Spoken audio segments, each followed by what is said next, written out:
கண் ஒரு பொருளை காண்கின்றது போல ஒரு பொருளை காண்கின்ற இடத்தில் சூரிய ஒளியில் அடங்கி கண் கண்டால்தான் அந்த பொருளை காணுமே தவிர சூரியன் ஒளியோடு ஏய்ந்து நின்று பார்த்தால் அந்த பொருளை உயிர் அந்த கண் காணாது. சொல்ல வருகின்ற உண்மை அப்படித்தான். அதனால உயிர் ஒரு பொருளை காண வேண்டுமானால் இறைவனுடைய திருவருளில் அடங்கித்தான் காண வேண்டும் என்பது இந்த நூற்பா அந்த வெண்பாவின் வாயிலாக காட்டுறார்.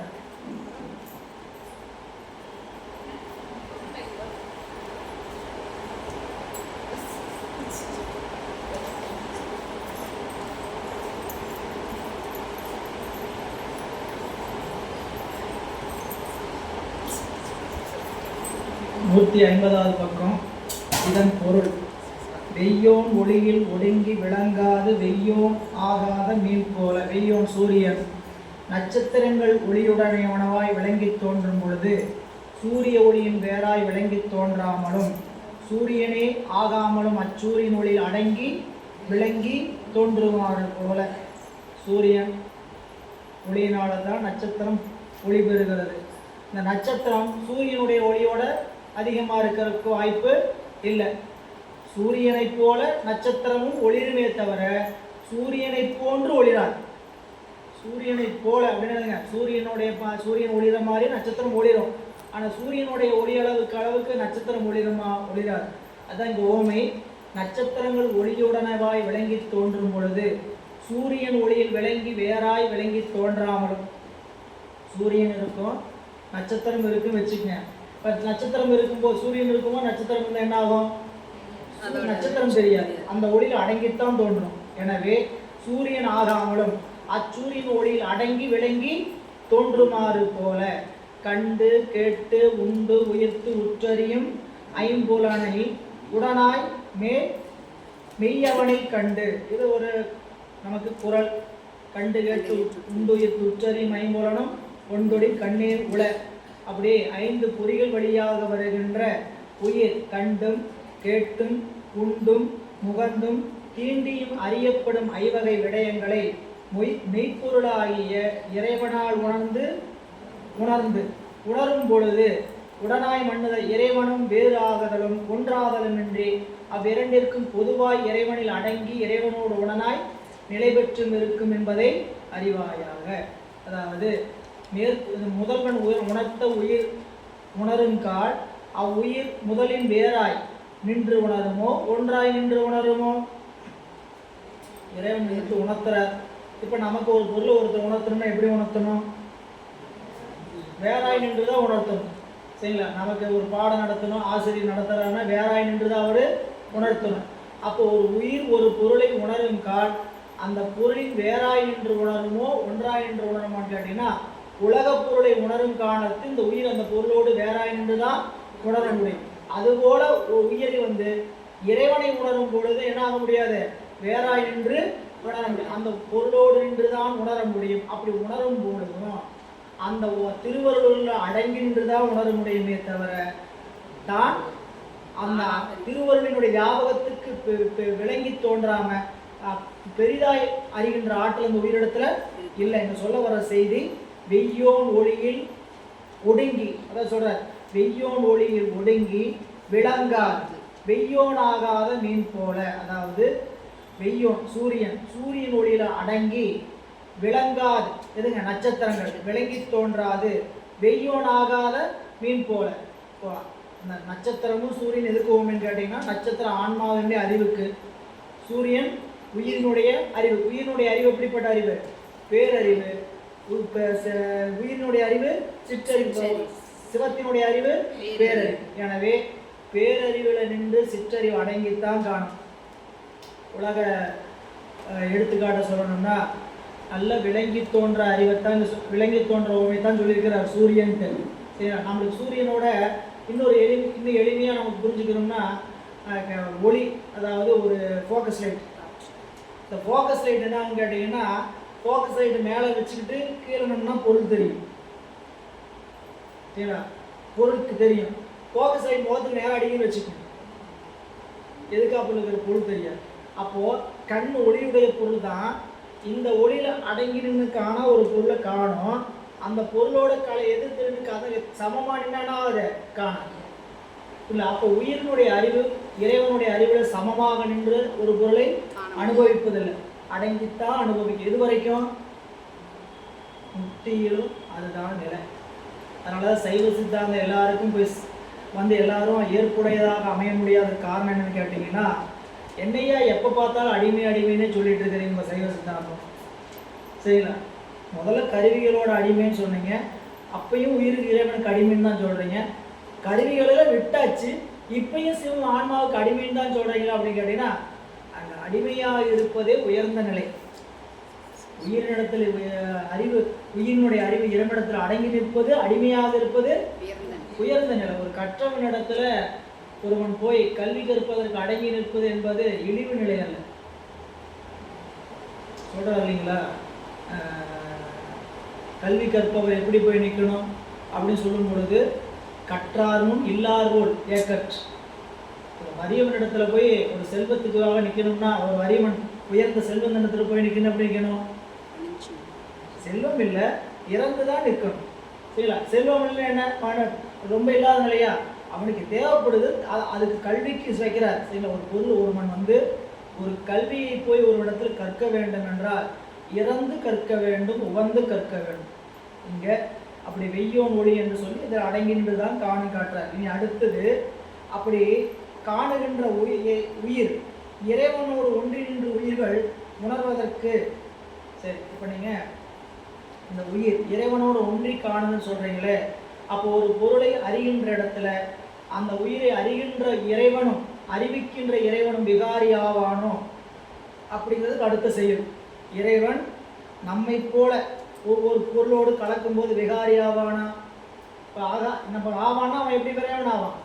அதனால தான் மணிவாசகர் சொன்னார், எல்லாவற்றோடும் கலந்திருந்தும் அவன் என்ன ஆக மாட்டான், கெடுதல் ஆக மாட்டான்.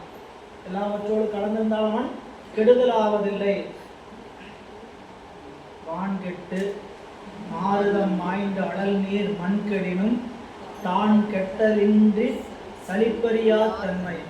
இப்போ இறைவன் வானோடு கலந்திருக்கிறார், மண்ணோடு கலந்திருக்கிறார், எல்லா பூதங்களோடும் கலந்திருக்கிறார்.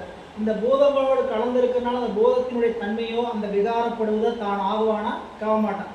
அதனால தான் சொன்னாருங்க, உண்மையுமாய் இன்மையுமாய், இன்பமும் துன்பமும் இல்லானே உள்ளானே. என்ன இல்லானே?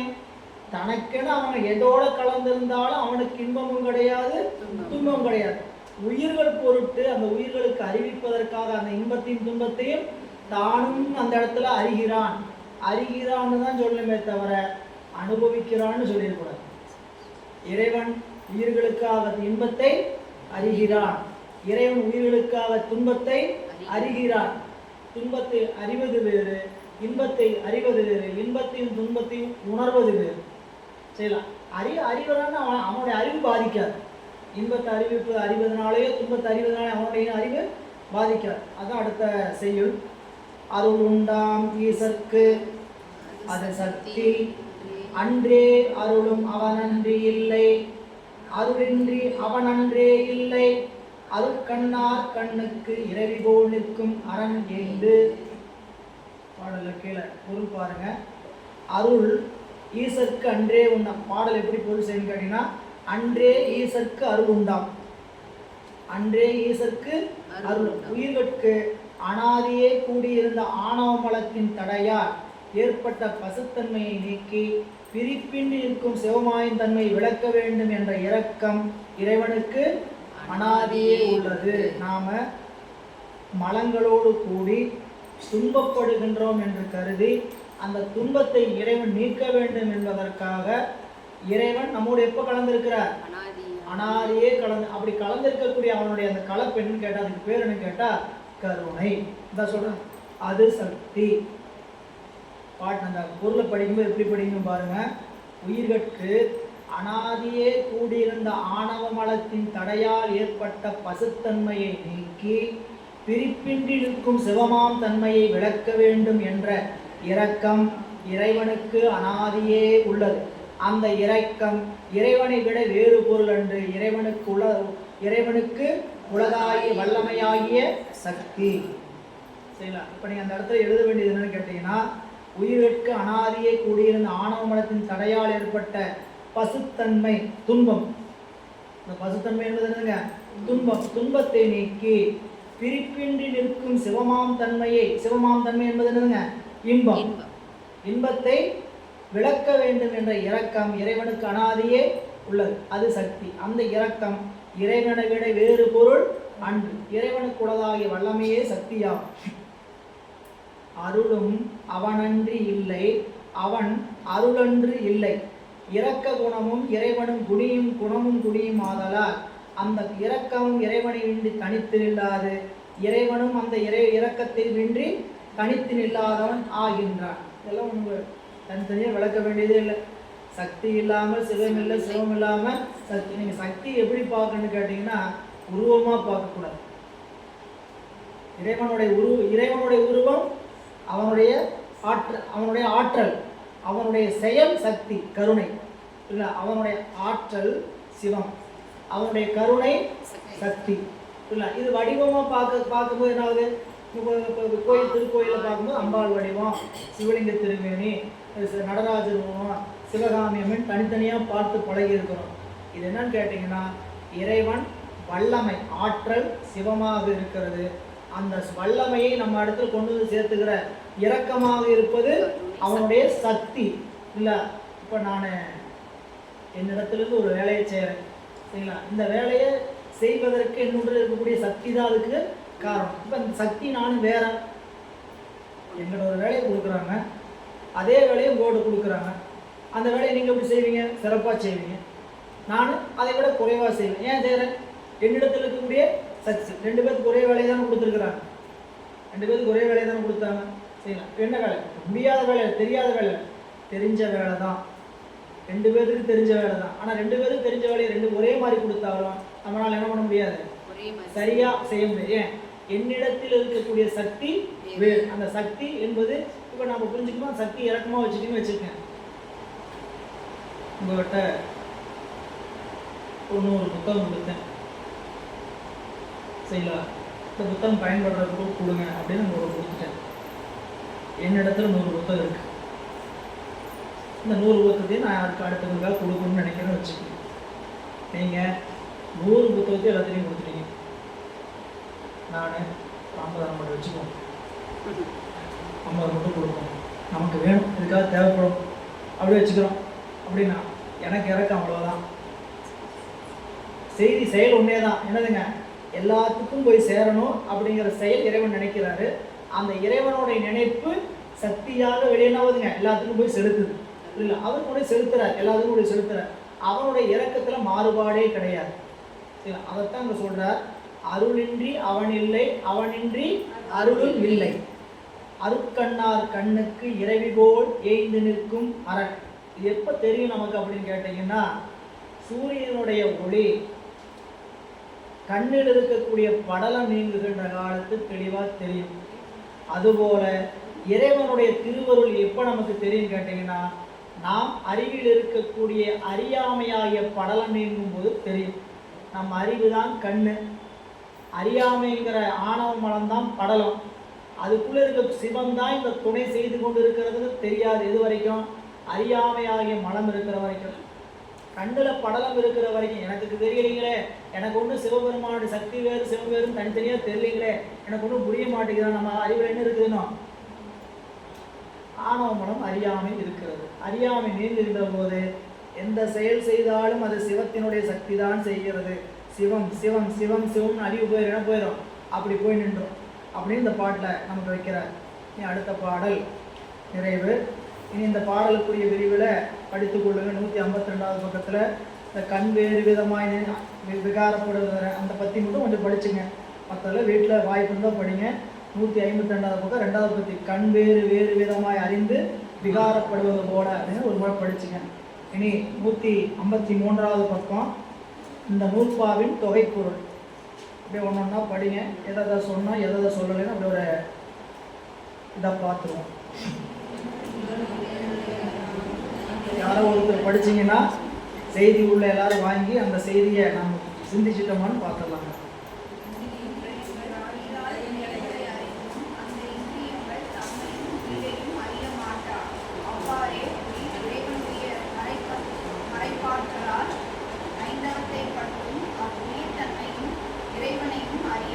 இதுதான் முதல் அதிகரணம். இறைவனால் நீர் அவ்வாறு அறிவது காந்தத்தின் முன் இரும்பு தொழிற்படுவதை போன்றதாகும். ஆகவே இறைவன் விகாரி ஆதல் இல்லை. இது இரண்டாவது அதிகரணம். இதோட முடிஞ்சது. இந்த நூற்பாவு செய்தி அவ்வளவுதான். ரெண்டு அதிகரணம் தான். இந்த நூற்பாவோட ஆசிரியர் சொல்ல வந்த கருத்து இதுவும் தமது முதலாலே உணரும் என்றது. இந்த ஆன்மா தன்னுடைய தலைவனாகிய சிவத்தினாலே தன்னுடைய எவற்றையும் அறியும் என்றது அவனுடைய உபகாரம். அந்த உபகாரத்தை சொல்லும் பொழுது அதுக்கு எடுத்துக்காட்டா சொல்றது இந்திரியங்கள் உயிர்களால் செலுத்தப்பட்டு அறியும். அப்படி அறிந்தாலும் தன்னை செலுத்தி நிற்கின்ற உயிரையும் அறிய மாட்டார். அதுபோல உயிர்கள் எல்லாவற்றையும் சிவம் செலுத்தவே அறியும். அப்படி செலுத்தி என்ற தன்னுடைய தலைவனையும் அறியாது தன்னையும் அறியாது. இது செய்தி. அது மூணாவது செய்தி. அங்கே ஒரு இடைப்பயணம் வச்சிருக்காங்க கேட்டீங்கன்னா, உயிர்கள் பொருட்டு இறைவன் செலுத்துகிறான்னு சொல்றீங்க, அவன் அறிவான்னு சொல்றீங்களே. அப்படி செலுத்துகின்ற பொழுது இறைவன் வேறுபடுவானோ, அவனுடைய அறிவுல வேறுபாடு ஏற்படுமா, அவன் அந்த பயனை அனுபவிப்பான்னு கேட்டா அனுபவிக்க மாட்டான். இது போல காந்தம் கண்ட அசாசத்து அவையே அப்படின்னு முடிச்சிடறார்.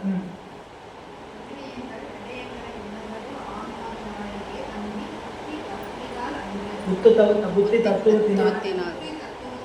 ஆமா, அதுதான் நான் சாங்கியர் சொன்னாங்க இல்லைங்களா, அங்க பார்த்தோம்ல. சாங்கியர் கருவிகளே அறியும், உயிர் வந்து தனியா இறைவன் செலுத்தி அறிய வேண்டியதில்லை, கருவிகளே அறியும், உயிர் அறிய வேண்டிய அவசியம் இல்லை அப்படின்னு சொல்லி கருவிகள் சொன்னாங்க. அதை சொல்றாரு.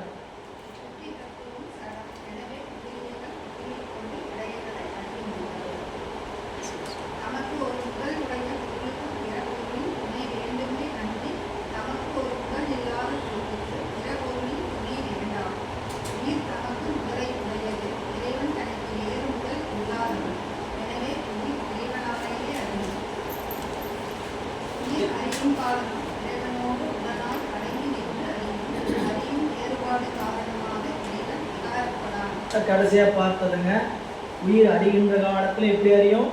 திருவருள் அடங்கித்தான் அறியும். நீங்க விரும்பினாலும் விரும்பாட்டி அதுதான் உண்மை. நானே அறிந்துக்கிறேன்னு சொன்னீங்கனாலும் அதுதான்.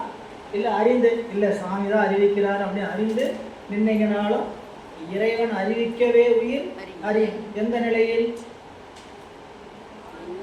எந்த நிலையில்? எந்த நிலையில்? அப்படிதான் பதில் சொல்லணும். எந்த நிலையில்? எந்த நிலையிலும். பதில் என்னது? எந்த நிலையிலும். அவ்வளவுதான் பதில். உயிர் இறைவன் அறிவிக்கவே அறியும். எந்த நிலையில்? எந்த நிலையிலும். கேவலத்திலேயே அவன் தான் அறிவிக்கணும், சகலத்திலேயே அவன் தான் அறிவிக்கணும், சுத்தத்திலையும் அவர் தான் அறிவிக்கணும். அவர் தானே எனக்கு எப்பயும் சாப்பாடு போடணும். சரிங்களா? எப்போ நான் சம்பாதிச்ச போதும் அவர் தான் சாப்பாடு போடணும், சம்பாதிக்காத போதும் சாப்பாடு அவர் தான். சம்பாதிச்சு சேர்த்து வச்ச காலத்திலையும் அவர் தான் சாப்பாடு போடணும். சம்பாதிக்காத காலம் கேவலம், சரிங்களா? சம்பாதிக்கிற காலம் சகலம், சம்பாதிச்சு சேர்த்து வச்ச காலம் சுத்தம். புத்தி. 3 காலத்திலையும் சாப்பாடு போட வேண்டியது யாரு?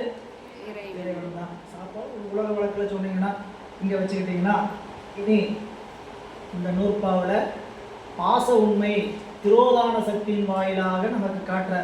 அது எங்கே சொல்லப்பட்டிருக்குது, எப்படி சொல்லப்பட்டிருக்குதுன்னு கேட்டிங்கன்னா, உயிர்கள் ஒரு பொருளை அறிகின்ற காலத்து இறைவனுடைய துணையா, அதாவது தன்னுடைய சக்தி செலுத்தவே அறியும். வினைப்பலனுக்கீடாக ஒன்றை அறியும். உயிர் எந்த ஒரு பொருளை அறிவதென்றால் எப்படி அறியும்? வினையின் தன்மைகளுக்கு ஏற்ப அறியும். அந்த வினையை ஊட்டுவது இறைவனுடைய திரோதான சக்தி. எனவே திரோதான சக்தியினுடைய இலக்கணம் என்ன? இலக்கணம் திரோதான சக்தி என்பது இறைவனுடைய சிற்சக்தி. அந்த சிற்சக்தி செலுத்தவே நாம் அறிகிறோம். எனவே இறைவனுடைய சக்தி வேறு, இறைவன் வேறு அல்ல அப்படிங்கிறத காட்டுகின்ற நூற்பா. 5 நூற்பாவில் 5ஆம் நூற்பாவில் பாச உண்மை பெறப்பட்டது என்று காட்டினார். இனி எஞ்சி இருப்பது என்னதுங்க? பதி உண்மை, பதி இலக்கணம். பதியினுடைய இலக்கணம் 5ஆம் நூற்பாவில் பாசத்தினுடைய இலக்கணம் காட்டினார். இனி நமக்கு சொல்ல வேண்டியது என்னதுங்க? பதி இலக்கணம். அங்க ஒரு கேள்வி எழுப்புறார் சிவஞான முனிவர். பதியினுடைய இலக்கணம் தான் முதல் நூற்பாவிலேயே சொல்லப்பட்டது. என்ன பதியினுடைய இலக்கணம் முதல் நூற்பாவில் சொல்லப்பட்டது? உலக சங்காரகாரன் ஒருத்தன் இருக்கிறான் உலகத்தில், அவர் தான். சரி, முதல் இலக்கணம் இயல்பு அப்படிங்கிறத எத்தனை வகையாக பார்த்துருக்குறோம்? மீண்டும் மீண்டும் தட்டிக்கிட்டே நம்மளுக்கு. ஆமாம், பொது இலக்கணம், பொது இயல்பு, சிறப்பு இயல்பு. எது பொது இயல்பு? ஒரு பொருளுக்கு பிற பொருளோடு கூடி தன்னுடைய இதை வெளிப்படுத்தும் போது அது பொது இயல்பு. பொது இயல்பு. சிறப்பு இலக்கணம் என்பது அவனுடைய தனித்த இலக்கணம், அதுக்கு பேரு சிறப்பு இயல்பு. சரிங்களா? இப்ப இறைவன் பிற பொருள்களோடு கூடுவது என்ன செய்யறாரு? பொது இலக்கணம் என்ன? பிற பொருள்களோடு கூடி இருந்து அவன் செய்வது என்ன? ஐந்தொழில் செய்யறான், அவ்வளவுதான். இது வேற என்னத்தை அதை செய்யறான் இதை செய்யறான், மொத்தமா அவர் செய்யறது என்ன கேட்டீங்கன்னா எல்லாத்தையும் கொண்டு வந்து இதில் அடைக்கலான்னு கேட்டீங்கன்னா ஐந்தொழில் அடைக்கலாம். சரிங்களா? நல்லா வச்சிருக்கிறார், காத்தல். சரிங்களா? எனக்கு வேணுங்கிறத வாங்கி வாங்கி கொடுக்குறார், படைத்தல். சரிங்களா? எனக்கு கொடுக்கவே மாட்டேங்கிறாரு, மறைத்தல். சரிங்களா? எனக்கு கொடுத்த எனக்கு வாங்கி கொடுத்து உடைச்சிட்டாரு, அழித்தல். சரிங்களா? இதெல்லாம் ஏன் செஞ்சாரு அப்படின்னா அடுத்த நிலைக்கு கூட்டிகிட்டு போறது அருளல். இதெல்லாம் ஏன் செஞ்சாரு? அடுத்த நிலைக்கு கூட்டிகிட்டு போறதுக்காகத்தான்.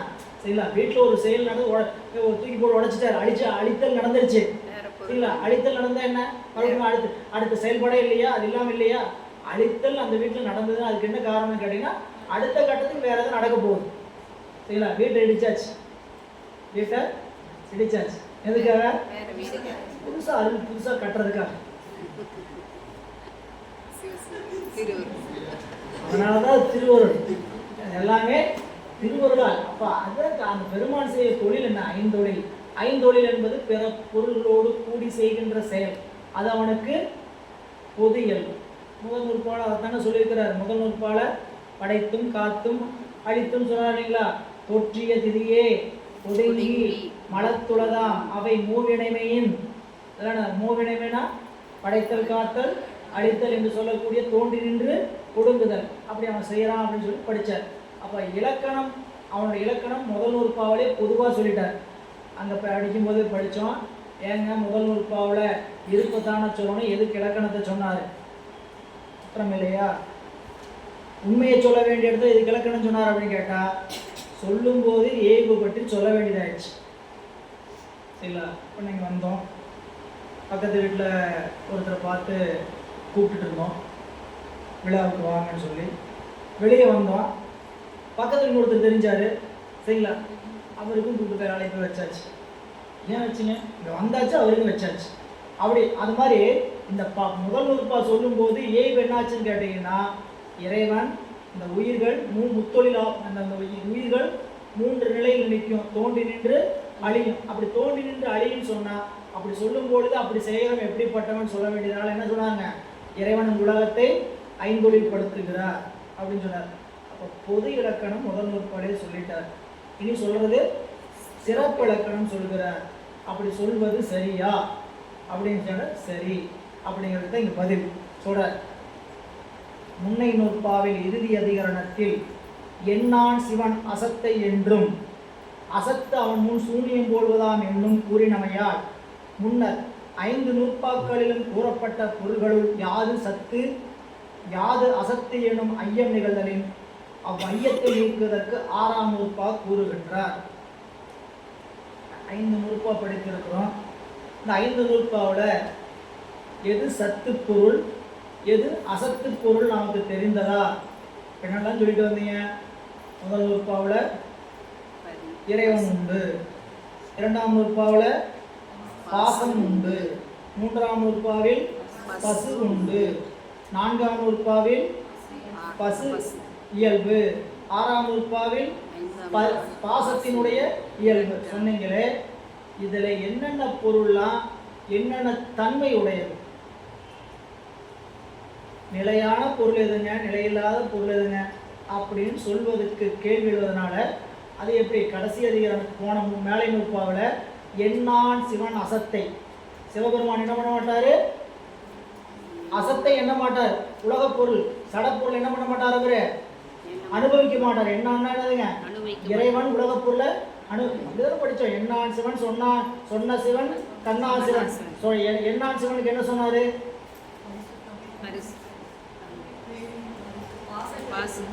பரிசுத்த தன்மைன்னு நான் சொன்னேன். அங்க உங்களுக்கு சொன்னபோது விளக்கம் என்ன சொன்னான்?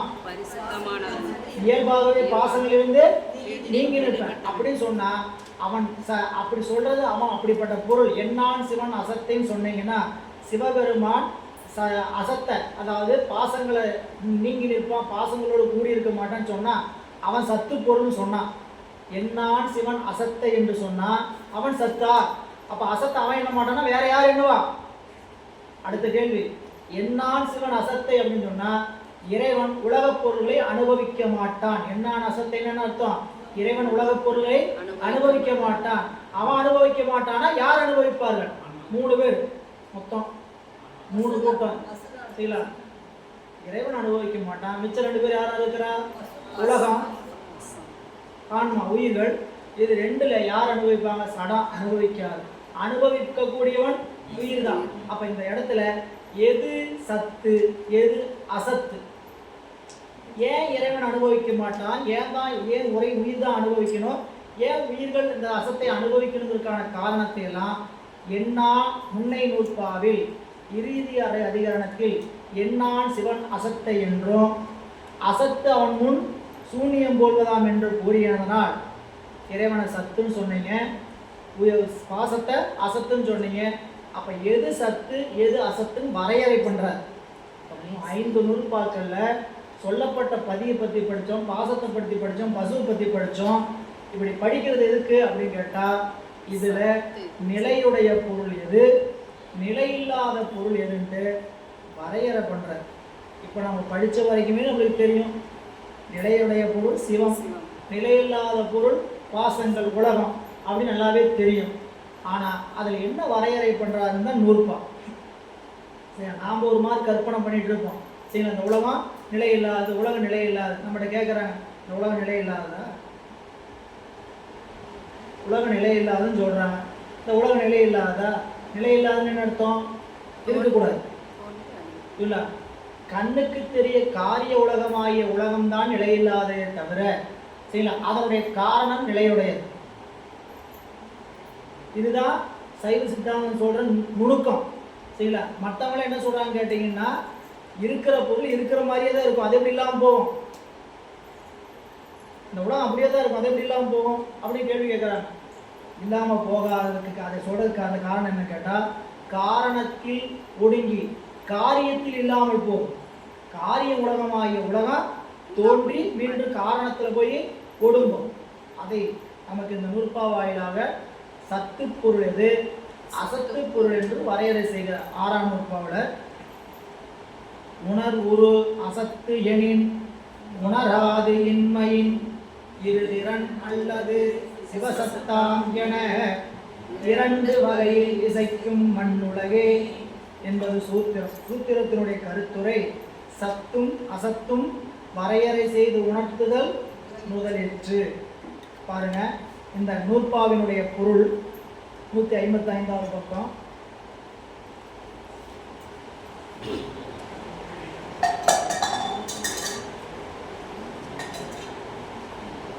இந்த நூற்பாவை எப்படி பொருள் செய்யணும் படிக்கும்போது இப்படி படித்தோம். நூற்பாவை படிக்கும்போது உணர்வு அசத்தனின் உணராது இன்மை என்று ரொம்ப எளிமையாக புரிஞ்சிருங்க. கரெக்டாக படித்து பழகிட்டோம்னா இப்போ நூற்பாவை சொல்லும்போது அப்படி தான் சொல்லி ஆகணும். உணர்வு அசத்தனின் உணராது இன்மைன்னு சொல்லிட்டு போனோம். எளிமையாக புரியறதுக்கு பொருள்னு கேட்டீங்கன்னா உணர்வு எனின் அசத்து, உணராது எனின் இன்மை. ஏங்க உணர முடியும்னு சொல்லிட்டீங்கன்னா அது என்ன பொருளாயிரும்? சட பொருளாயிரும். உணர முடியும்னுங்க ஒரு பொருளை என் கருவிகளாக கொண்டு நாம் உணர்றது எப்படி அறிகிறோம்? கருவிகள் கொண்டு தான், செவித்தோல் கண்ணாக்கு மூக்கு கொண்டு தான் அறிகிறோம். அப்படி ஒரு பொருளை கருவிகள் கொண்டு உணர முடியும்னு சொல்லிட்டு அந்த பொருள் எப்படி போட்ட பொருளாயிரும்? இல்லை இல்லைங்க, உணரவே முடியாதுங்க அப்படின்னு சொல்லிட்டீங்க. அப்படி அந்த பொருள் என்ன ஆயிரும்? சூனியம், இன்மை பொருளாயிரும். இறைவனை கேட்குறாங்க நம்மகிட்ட. இந்த நூற்பாதானே சொல்லுது பதியினுடைய சத்து எது அசத்து எது, எங்க சத்து பொருள் எது அப்படின்னு. சத்தை உணர முடியுமா உணர முடியாதா? உயிரை உணர முடியுமா இறைவனை உணர முடியுமா உணர முடியாதா? உணர முடியும். எப்படி உணர்வீங்க? கண்ணால பார்ப்பேன், காதால கேட்பேன், செவியால கேட்பேன், மூக்கால நுகருவேன் அப்படின்னு சொன்னா என்ன ஆயிடும்? அந்த பொருள் அழிகின்ற பொருள், ஜட பொருள் தான் அப்படி உணர முடியும். நாம கண்ணாலையும் காதாலையும் வாயாலையும் மூக்காலையும் அனுபவிக்கக்கூடிய பொருள், உணரக்கூடிய பொருள் எப்படிப்பட்ட பொருள்? சடப்பொருள். சரிங்களா? அப்ப சடப்பொருளுக்கு போல இறைவன் என்ன ஆயிடுவான்? அழிந்து போயிடுவான். அதுக்கு என்ன சொன்னார்? உணரக்கூடிய பொருளாக இருப்பின் உணர்வுரு எனின் அசத். இல்லைங்க, அவனை உணரவே முடியாது. உணரவே முடியாது. என்ன ஆயிடுச்சு? இன்மை பொருள் ஆயிடுச்சு. உணர்வுரு எனின் அசத்து, உணராது எனின் இன்மை. என்னதான் சொல்றீங்க? எப்படித்தான் அவரை பத்தி சொல்லுங்க நல்லா. அப்படி என்ன சொல்றாங்க? சிவசத்தாம் என உணராதெனின் இன்மையின் இருதிறன் அல்லது இருதிறன் அல்லது இந்த ரெண்டு திறனும் அல்லாம அப்படி என்னதுங்க? உணர முடியும், உணரவே முடியாது என்ற ரெண்டு தன்மையின் அல்லது. இந்த உலகம் எப்படி சொல்ல? உலகம்னா இங்க நம்மளே இல்லை.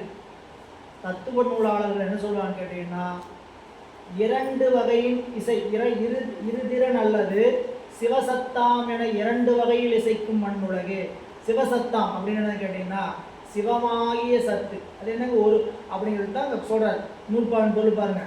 5ஆம் நூற்பாவில் கூறிய தம் உணர்வின் தமியருள் ஆகிய தமியாகிய முதற் பொருள் பிரமாணங்களால் அறியப்படுமோ படாதோ என்னும் ஐயம் நிகழும் அல்லவா? பிரமாணம் என்னங்க?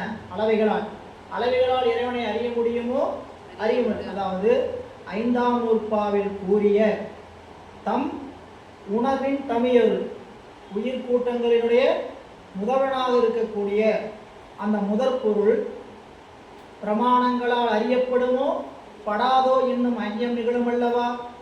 அது பிரமாணங்களால் அறியப்படும் தன்மை உடையது என்றால் அளவைகளால் அறிய முடியும் அப்படின்னு சொல்லிட்டா அசத்து. பிரமாணங்களால் அறியப்படும் பிரபஞ்சம் அழிவது போல் முதற் பொருளும் அழிபொருளாகிய அசத்தா.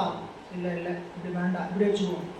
உணராது எனின் இனி அகுது எந்த வகையாலும் அறியப்படாத தன்மை உடையது என்றால் இன்மையின் அவ்வாறு அறியப்பட்ட முயற்கொம்பு சூனியம் ஆதல் போல முதற் பொருளும் சூனியம் ஆகும். ஆகவே இருதிறனும் அல்லது இவ்விரண்டு திறத்தினும் அல்லவாய். அதான் சொல்ற, இருதிறனும் அல்லதுன்னா அறியப்படுதல் அறியப்படாமாயி இருப்பு ஆகி இந்த இரு பகுதியும் அன்றி ஒரு வகையால் அறியப்படாமையும் ஒரு வகையால் அறியப்படும். இதுதான் அந்த நூற்பாவோட முக்கியமான செய்திங்க. இறைவனை நாம் அறிவது எப்படி அப்படின்னா, அவனை ஒரு வகையால் அறிய முடியாது, ஒரு வகையால் அறியலாம். அப்படி சொல்றார். ஒரு வகையால் அறியப்படாமையும் ஒரு வகையால் அறியப்படுதலுமாகிய இரண்டு வகையில் சிவசத்தாம் என இருவகை இயல்பினை உடைய சிவசத்து முதற் பொருளாகும்.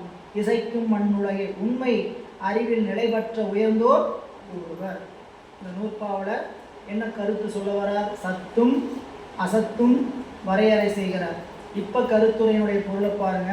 பக்கம் 154 முதல் 5 நூற்பாக்களில் கூறப்பட்ட பதி பசு பாசம் என்னும் 3 பொருள்களுள் என்றும் ஒரு தன்மையாய் நிற்கும் சத்து பொருள் எது? அத்தன்மையின்றி மாறுபாடோடைய அடையும் அசத்து பொருள் எது என்பது வரையறுத்து கூறுவது இந்நூற்பாவின் கருத்து. முதல் அதை சொல்லிட்டார். அடுத்து சொல்ற சத்தின் இலக்கணமும் அசத்தின் இலக்கணம் உணர்த்துவதன் மூலம் அடுத்து உண்மை அதிகாரத்துக்கு தோற்றுவாய் செய்யும் முறையில் இலக்கண இயலில் கூற வேண்டியதாக எஞ்சி நின்ற இறைவனுக்கு இலக்கணம் கூறுகிறது.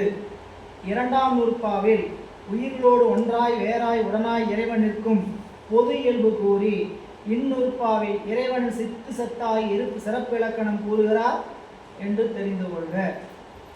இவ்வாறு 4ஆம் நூற்பாவில் உயிர் இலக்கணமும் 5ஆம் நூற்பாவின் பாச இலக்கணமும் கூறி 6ஆம் நூற்பாவில் இறைவனின் இலக்கணம் கூறப்படுவதால் நூற்பா இயல்பு பெறப்படும்.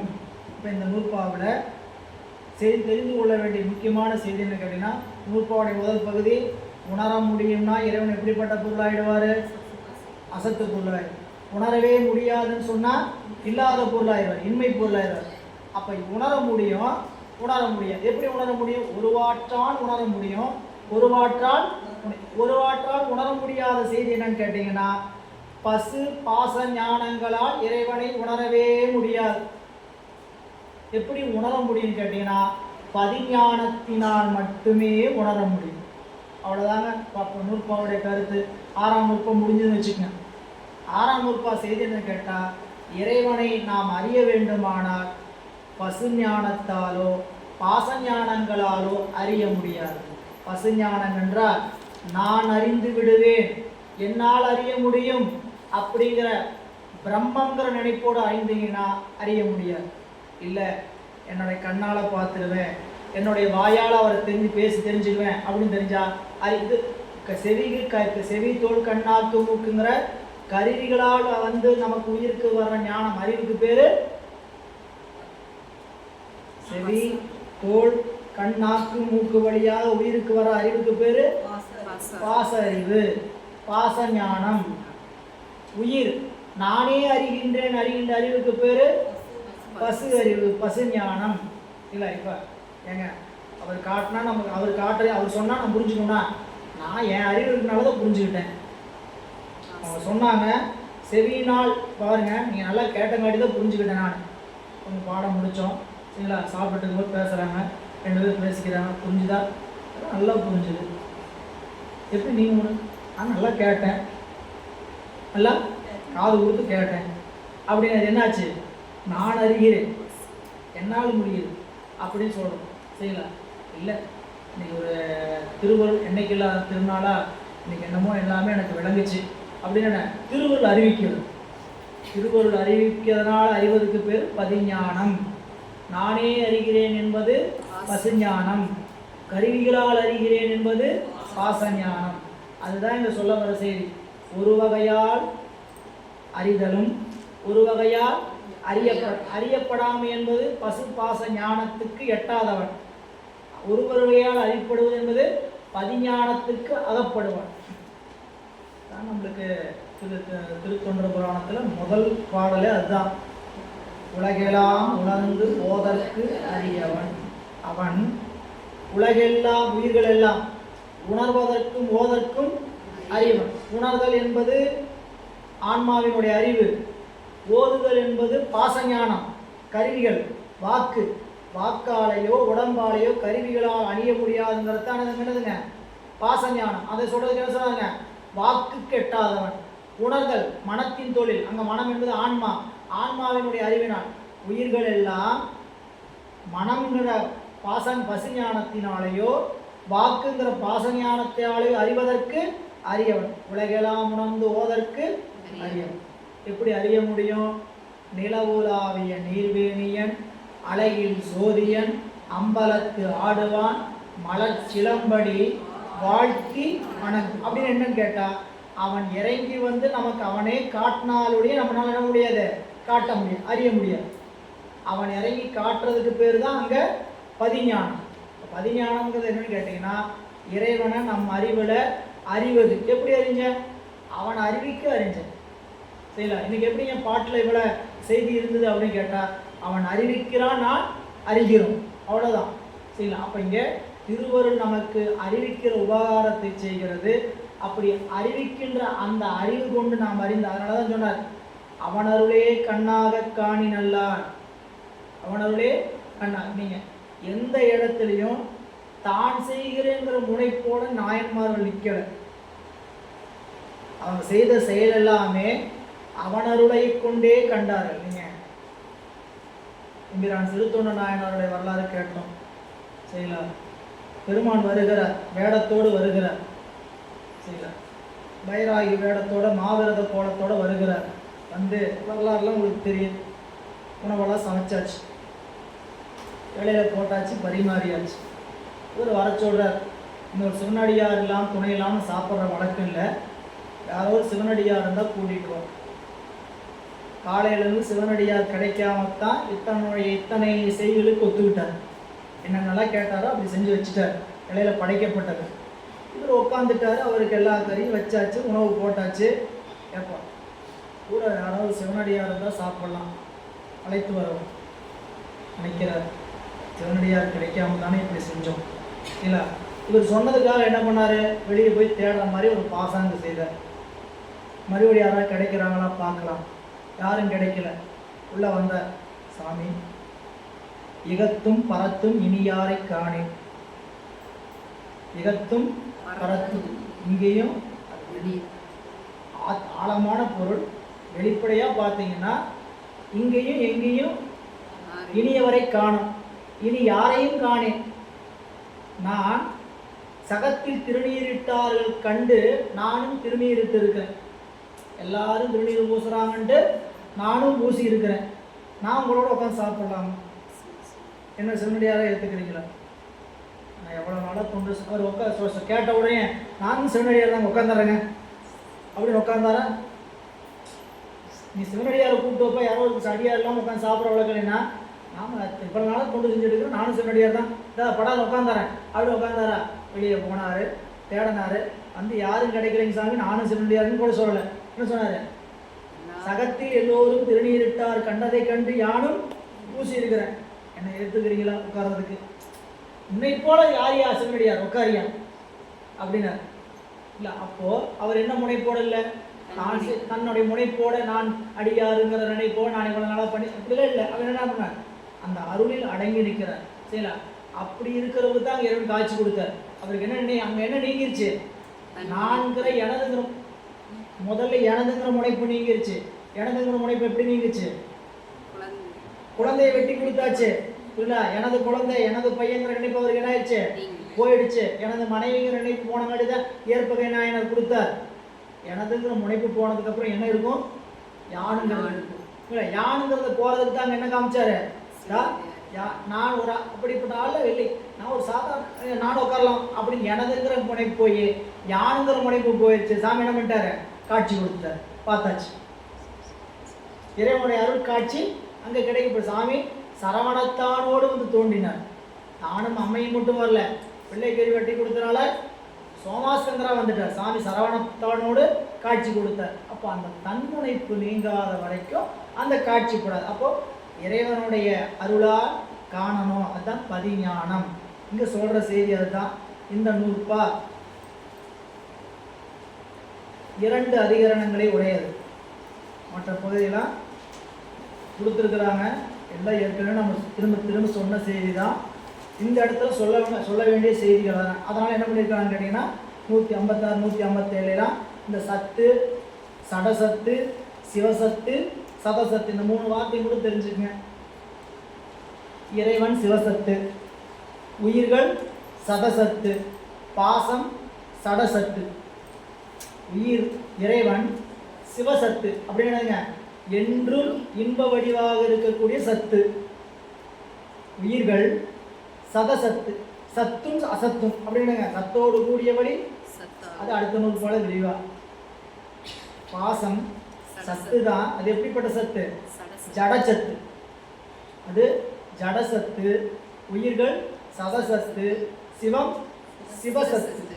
இதை 3 மட்டும் இந்த சொல்ல மட்டும் தெரிஞ்சு வச்சுக்கோங்க. நீ 159வது பக்கம். இந்த நூற்பா 2 அதிகரணங்களை உடையது. 2 அதிகரணங்களை உடையது. இந்த நூற்பாவில் ஆசிரியர் சொல்ல வந்த கருத்து என்னங்க?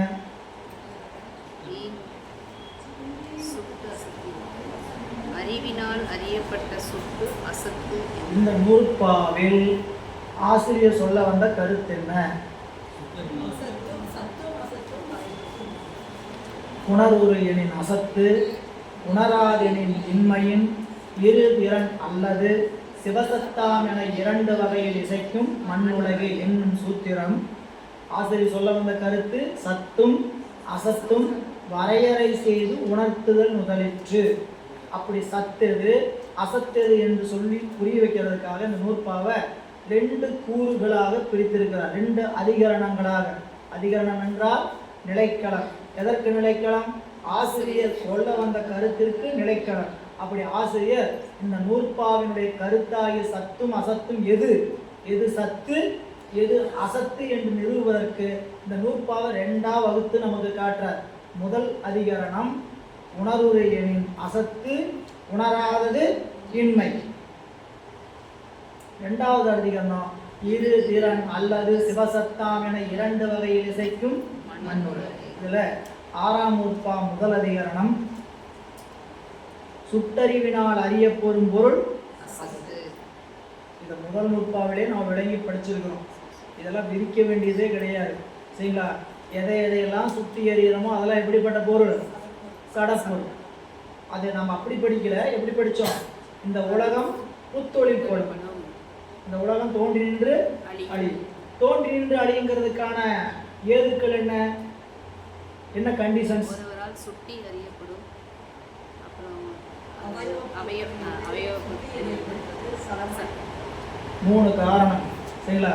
ஒரு பொருள் 3 காரணமும் கண்டிஷன்ஸ் அப்ளை ஆயிடுச்சுன்னா அந்த பொருள் என்னதுங்க? ஜடப்பொருள். தோன்றி நின்று அழியும். ஒரு பொருள் தோன்றி நின்று அழியுங்கிறதுக்கு என்ன கண்டிஷன்ஸு? 3. 1 சடமாக இருக்கணும், சுட்டி எறியப்படணும், அவயவ பொருட்களாக இருக்கணும். சரிங்களா? அப்போ சடமாக இருக்கக்கூடிய பொருளும் அவயவ பகுப்பாக இருக்கக்கூடிய பொருளும் சுட்டி எறியப்படுகின்ற பொருள் தோன்றி நின்று அழி. அங்கே அந்த மாதிரி பார்த்தோம். சரிங்களா? இங்கே சொல்கிறார் சுட்டறிவினால் அறியப்பட்ட பொருள் அசத்து. அசத்து என்னதுங்க? நிலையில்லாத. எந்தெந்த பொருளெல்லாம் சுட்டி அறிந்தீங்களோ அந்தந்த பொருளெல்லாம் நிலைகள். அங்கே சொன்னதை அப்படியே ரிவர்ஸ் போடுங்க. தோண்டி நிற்கிற பொருள்லாம் அழியும். தோண்டி நிற்கிற பொருள் எல்லாம் சுட்டி அறியப்படும். தோண்டி நிற்கிற பொருள் எல்லாம் சடம். சரிங்களா? இங்கே அதே தான். சடப்பொருள் எல்லாம் தோண்டி நின்று அழியும். சரிங்களா? அங்கே சொன்னது உலகம் முத்தொழில் படும் என்பதை நிறுவுவதற்காக. சரிங்களா? இங்கே சொல்றது இந்த உலகம் சுட்டறிவினால் அறியப்படுகின்ற உலகம் அழிந்துவிடும், நிலையில்லாதது. அங்கே இங்கே அழிந்து விடுங்கிறது மட்டும்தான். அங்கே தோற்றம், நிலைத்தல், அழிதலை சொன்னார். இங்கே என்ன சொல்றாருங்க? அழிதலை மட்டும் சொல்றார். இந்த உலகம் அழிந்து விடும். எப்படிப்பட்ட உலகம்? எந்தெந்த பொருள் எல்லாம் சுட்டி அறியப்படுகிறதோ அந்த பொருள் எல்லாம் அழிந்து விடும். சரிங்களா? அப்போ இங்கே சொல்ல வந்த செய்தி சுட்டறிவினால் அறியப்படும் பொருள் அசத்து. நம்ம அறிவினால் சுட்டறிவதுனா என்னதுங்க? நம்ம ஒவ்வொரு பொருள் சுட்டி அறிகின்ற அறிவை உடையவர்கள். அப்படி அறிகின்ற அறிவினால் அறிகின்ற பொருள்கள் எல்லாம் நிலையில்லாதது, அசத்து. பாருங்க, மேற்கோள் ஈண்டு அறிவினால் அறியப்பட்ட சுட்டு அசத்து என்றது. அப்ப இந்த அதிகரணத்துல என்ன மேற்கோள்? ஆசிரியர் சொல்ல நிறுவுகின்ற கருத்து என்ன?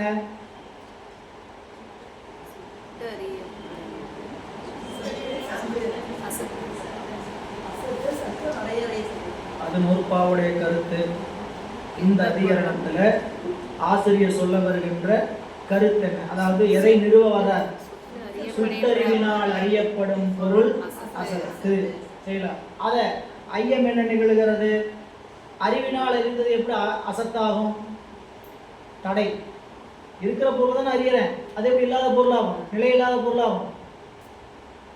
மாணவனுக்கு ஐயம் ஏற்படுது வேற.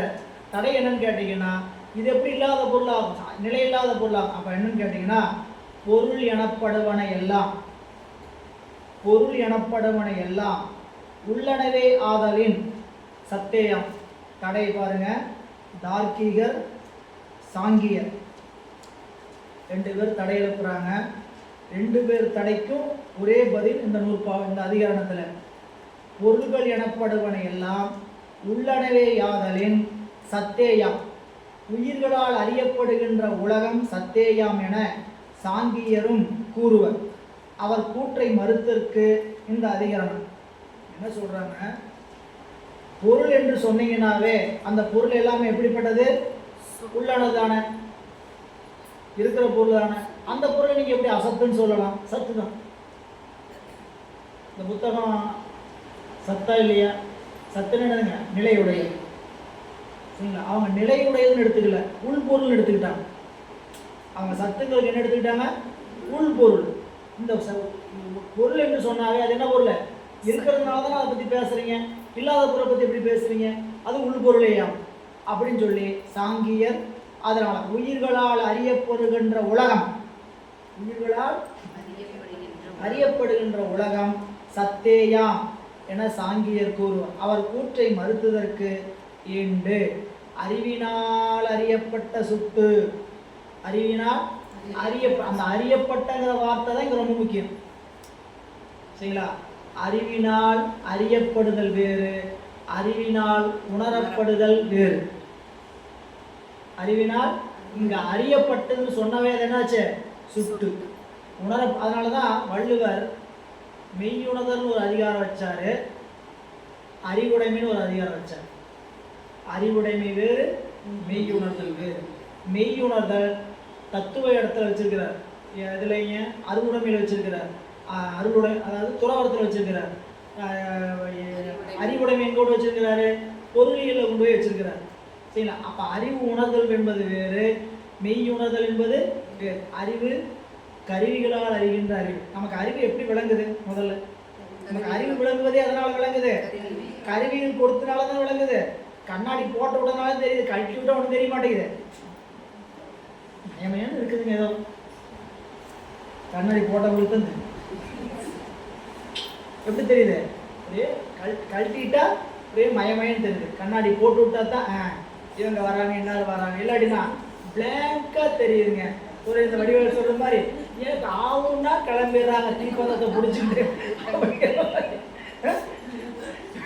அடப்பாவி, இதைத்தாண்டி சொன்னேன்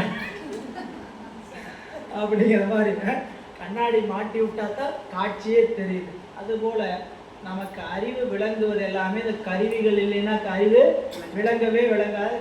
அறிவு விளங்காதது அது கேவலம். கருவி இல்லாதனால தான் அறிவு விளங்காம இருந்துச்சு. கருவி கொடுத்ததுனால தான் இவனுக்கு அறிவே விளங்கிடுச்சு. அப்போ ஈண்டு அறிவினால் அறியப்பட்ட சுட்டு அசத்து, அதாவது எந்தெந்த பொருளினால் இந்த கருவிகளை கொண்டு நீங்கள் அறிந்தீர்களோ அவை எல்லாம் என்னதுங்க? அசத்து. அதுக்கு பொருள் சொல்றார். இந்த முதல் அதிகரணத்தில் மனத்தால் கருதி அறிவதாய சுட்டறிவினால் அறியப்பட்ட சுட்டு பொருள் எல்லாம் அசத்து. தெளிவுரை பாருங்க. அறிவதாகிய சுட்டு, அறிவினால் அறியப்பட்ட என்னும் தொடரில் உள்ள அறிவு என்ற சொல் சுட்டி அறியும் அறிவை குறிக்கும். அதாவது கருவிகளோடு கூடிய அறிவின் அறிவுதான் சுட்டறிவு என்று கூறப்படும். கருவிகளில் நீங்கி நின்று மெய்ப்பொருளை அறிவதை திருவள்ளுவர் மெய்யுணர்தல் என்னும் அதிகாரத்திலும், கருவிகளோடு கூடி நின்று உலகப் பொருளை அறிவதை அறிவுடைமை என்னும் அதிகாரத்தில் வைத்து பேசுவதால் இதை அறிவாய், இதை அறிவாம், அறியலாம். அறிவு வேறு, ஞானம் வேறு. இதெல்லாம் மாறுபட்ட சில செய்தி சொல்றார் ஆசிரியர்கள். அறிவும் ஞானம் எல்லாம் பேர் தான் வேற. ஞானம் என்பதும் அறிவு என்பதும் ஒன்று.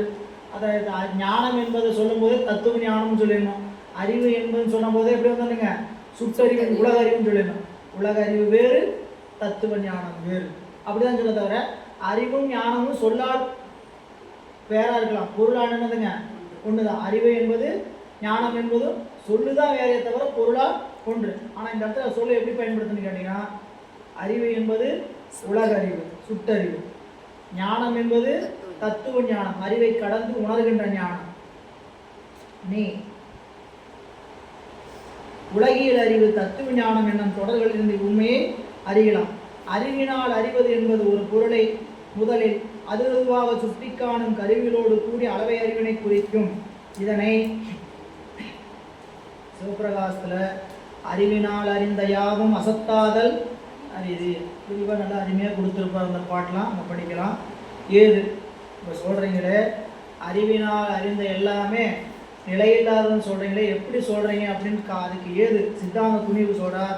அவைதான் பிரகாசமாய் நின்றே அப்பிரகாசமாய் நிற்றலாம்.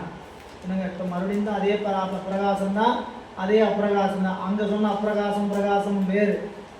4ஆம் போல படித்தோமே, அந்த பிரகாசம் யாரு? இதே பிரகாசம் தான் சொல்லிடாதீங்க.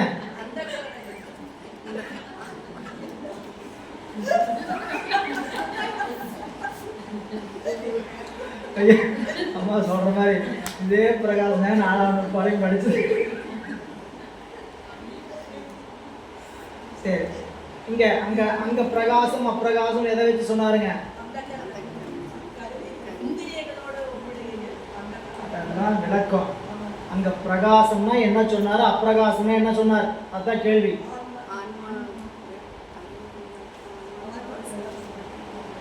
அப்பிரகாசமா இருக்குங்களா?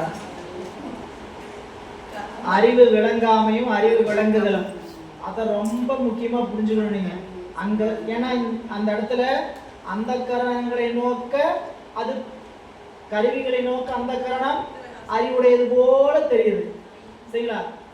அந்த கரணம் ஆன்மாவை நோக்க அறிவில்லாது. அப்ப அங்க அப்பிரகாசம் அப்பிரகாசம் எதுக்காக பயன்படுத்தி இருக்கிறாரு? அறிவுடையது அறிவில்லாதது.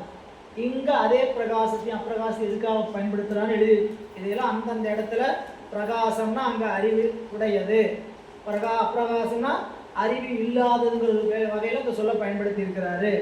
இந்த இடத்துல என்ன பயன்படுத்துறாருன்னு பாருங்க. பிரகாசமாய் அப்படின்னா உண்டு என்ற உணர்வு, உண்டு என்ற உணர்வாய். அப்பிரகாசமாய் இல்லை என்ற உணர்வாய்.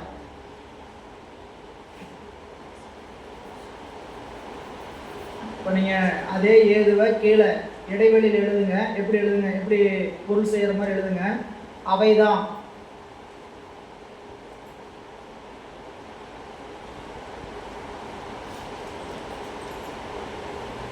எவைதான் அவைதான் எவைதான் இதுதான் கேட்பாருங்க. அவைதான் படிச்சுட்டு அப்படி கடந்தெல்லாம் போக முடியாது. என்ன பண்ணுவாரு? அவைதான் எவைதான் அப்படி அறிவினால் அறியப்பட்ட அவைதான், அறிவினால் அறியப்பட்ட அவைதான்.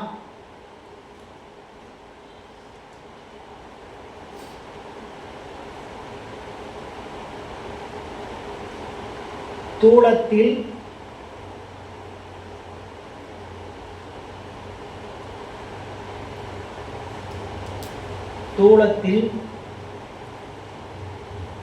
விளக்கமாய் உண்டு என்ற உணர்வாய் நின்றே.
முதல்ல உண்டு என்ற உணர்வாய் தெரிஞ்சது, இப்ப இல்லை என்ற உணர்வாய் முதல்ல லைட் போனது இருக்கிற மாதிரி தெரிஞ்சிச்சு, இல்லாத மாதிரி தெரியுது. சரி, நான் படிக்கிறேன். அவைதான் பிரகாசமாய் நிறை அப்பிரகாசமாய்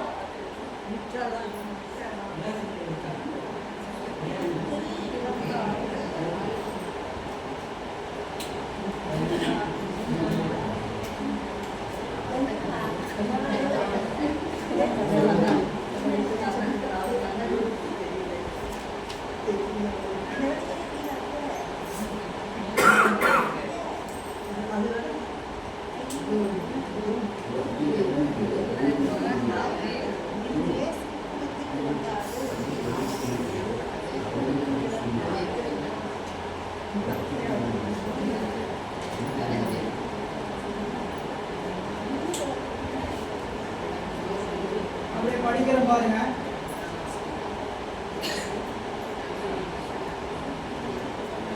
இந்த சொல்லலாம் சேர்த்து படிக்கும்போது நல்லா உங்களுக்கு விளங்கும். அதுக்காக தான் அறிவினால் அறியப்பட்ட இது மேற்கோள் இருக்கு.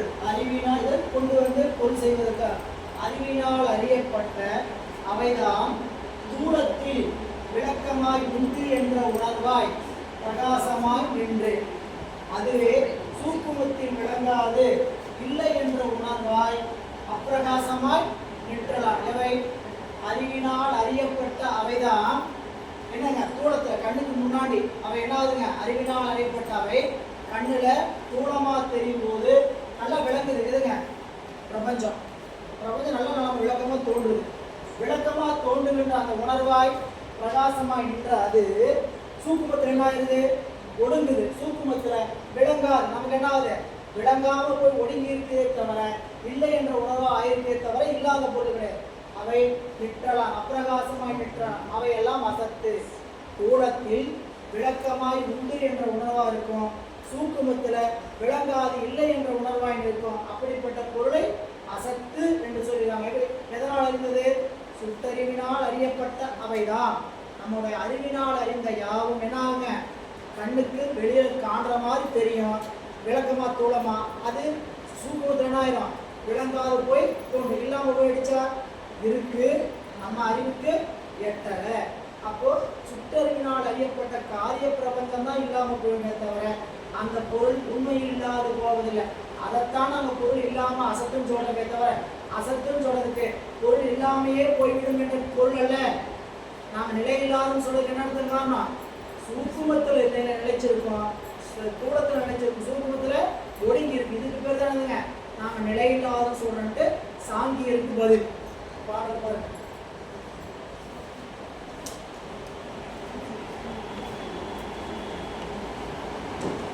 சரி, இப்ப மேற்கோள் படிச்சோம். அது கீழே ஏது அவைதான் பிரகாசமாய் நின்றே அப்பிரகாசமாய் நிற்றலாம். அதுக்கு எடுத்துக்காட்டு வெண்பா பாருங்க. ஏய்வு காற்றார் அசத்து அறியாய் கேள்வி அறிவறிந்த எல்லாம் அசத்தாகும் மெய்கண்டானாயின் அசத்து அலாய் நீரில் எழுத்தும் நிகழ்கனவும் பேய்த்தேரும் ஓரில் அவை இன்றான் ஆறு ஒப்பு. இந்த வெண்பா ரெண்டு பேரும் மறுக்கிறதுக்கு ஒரே வெண்பா.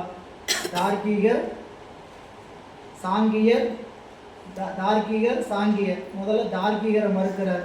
அல்ல யாருன்னு கேட்க விரிவாக படிக்கும்போது படிச்சுக்கலாம். இப்போ யாருங்க தார்க்கீகர், யாருங்க சாங்கியர் அப்படின்னா சமயங்களை பற்றி விரிவாக படிச்சிங்கன்னா மட்டும்தான் இவங்களுடைய கொள்கை என்ன, அந்தந்த இடத்துல அந்தந்த கொள்கை மறுக்கிறது என்னன்னு சொல்லிட்டு வரோம். சரிங்களா? கொஞ்சம் விரிவாக படிக்கணுங்கும் போது சிவஞான மாவாடியம் எடுத்து அவங்க தனித்தனி கொள்கை என்ன, அவங்க எந்தெந்த இடத்துல என்னென்ன மாதிரி தங்களுடைய கொள்கையை சொல்லிட்டு வராங்கிறத எடுத்து படிக்கணும். இங்கே அவங்க சாங்கியருடைய கொள்கை சுட்டறியப்படும் பொருள் அசத்து என்று நமக்கு மேற்கோள். அவங்க என்ன சொல்கிறாங்க கேட்டிங்கன்னா பொருள் என்று சொல்லக்கூடியது எல்லாமே உண்மையானது, பொருள் என்று சொல்லக்கூடியது எல்லாமே உள்ள பொருளே. எனவே உயிர்களால் அறியப்படுகின்ற உலகமும் சத்து. உலகம் சத்து பொருளுங்கிறாங்க. சத்து என்னதுங்க? இந்த உலகம் நிலையானது. உங்களுக்கு அப்படி தானே கருத்து? உலகம் நிலையானதானே? அழியுமா? நான் நேற்று பார்த்தேன், இன்னைக்கும் பார்த்தேன், எங்கள் அப்பாவும் பார்த்தேன், எங்கள் தாத்தாவும் பார்த்தாரு, என் பையனும் பார்த்துட்டு இருக்கேன், என் பேரனும் பார்த்துட்டு இருக்கிறான். இந்த உலகம் கிடையாது, அழியாது அப்படின்னு சொல்கிறோம். அப்படின்னு அவங்க கருத்து. நாமளும் ஒரு தார்க்கீகர் மாதிரி தான், நாமளும் ஒரு சாங்கியர் மாதிரி தான். உலகம் அழிந்து விடும். எப்படி அழிந்து போகணும்? எப்படி அதை சொல்கிறார். அசத்து அறியாய் கேள்வி. கீழே பொருள் பாருங்க. அசத்தின் இயல்பு இது என்று அறியாத அறிவில்லாதவனே. உலகம் அழிஞ்சு போகும்னு சொன்னா இல்லை அழியாது நிலையாதுன்னு சொல்றிய அறிவு கட்டவனே அப்படின்ட்டு அசத்து. நான் சொல்லலை, நான் சொன்ன போச்சுக்கிறீங்க. மெய்கண்டார் சொல்றாரு. என்ன சொல்றாருங்க பாருங்க. அசத்து அறியாய் கேள்வி. அசத்தின் இயல்பு இன்னதென்று அறியும் அறிவில்லாதவனே, யாம் கூறும் விளக்கத்தை நீ கேட்பாய். மெய்கண்டான் ஆயின் அறிவறிந்தெல்லாம் அசத்தான். மெய்கண்டான் ஆயின்னா சத்தின் இயல்பை அறிந்தோன் ஆராய்ந்தான் ஆயின். சத்து பொருளுடைய உண்மையான இயல்பை குரு வழி நின்று அறியக்கூடியவன் எவனோ மெய்கண்டான யாருங்க?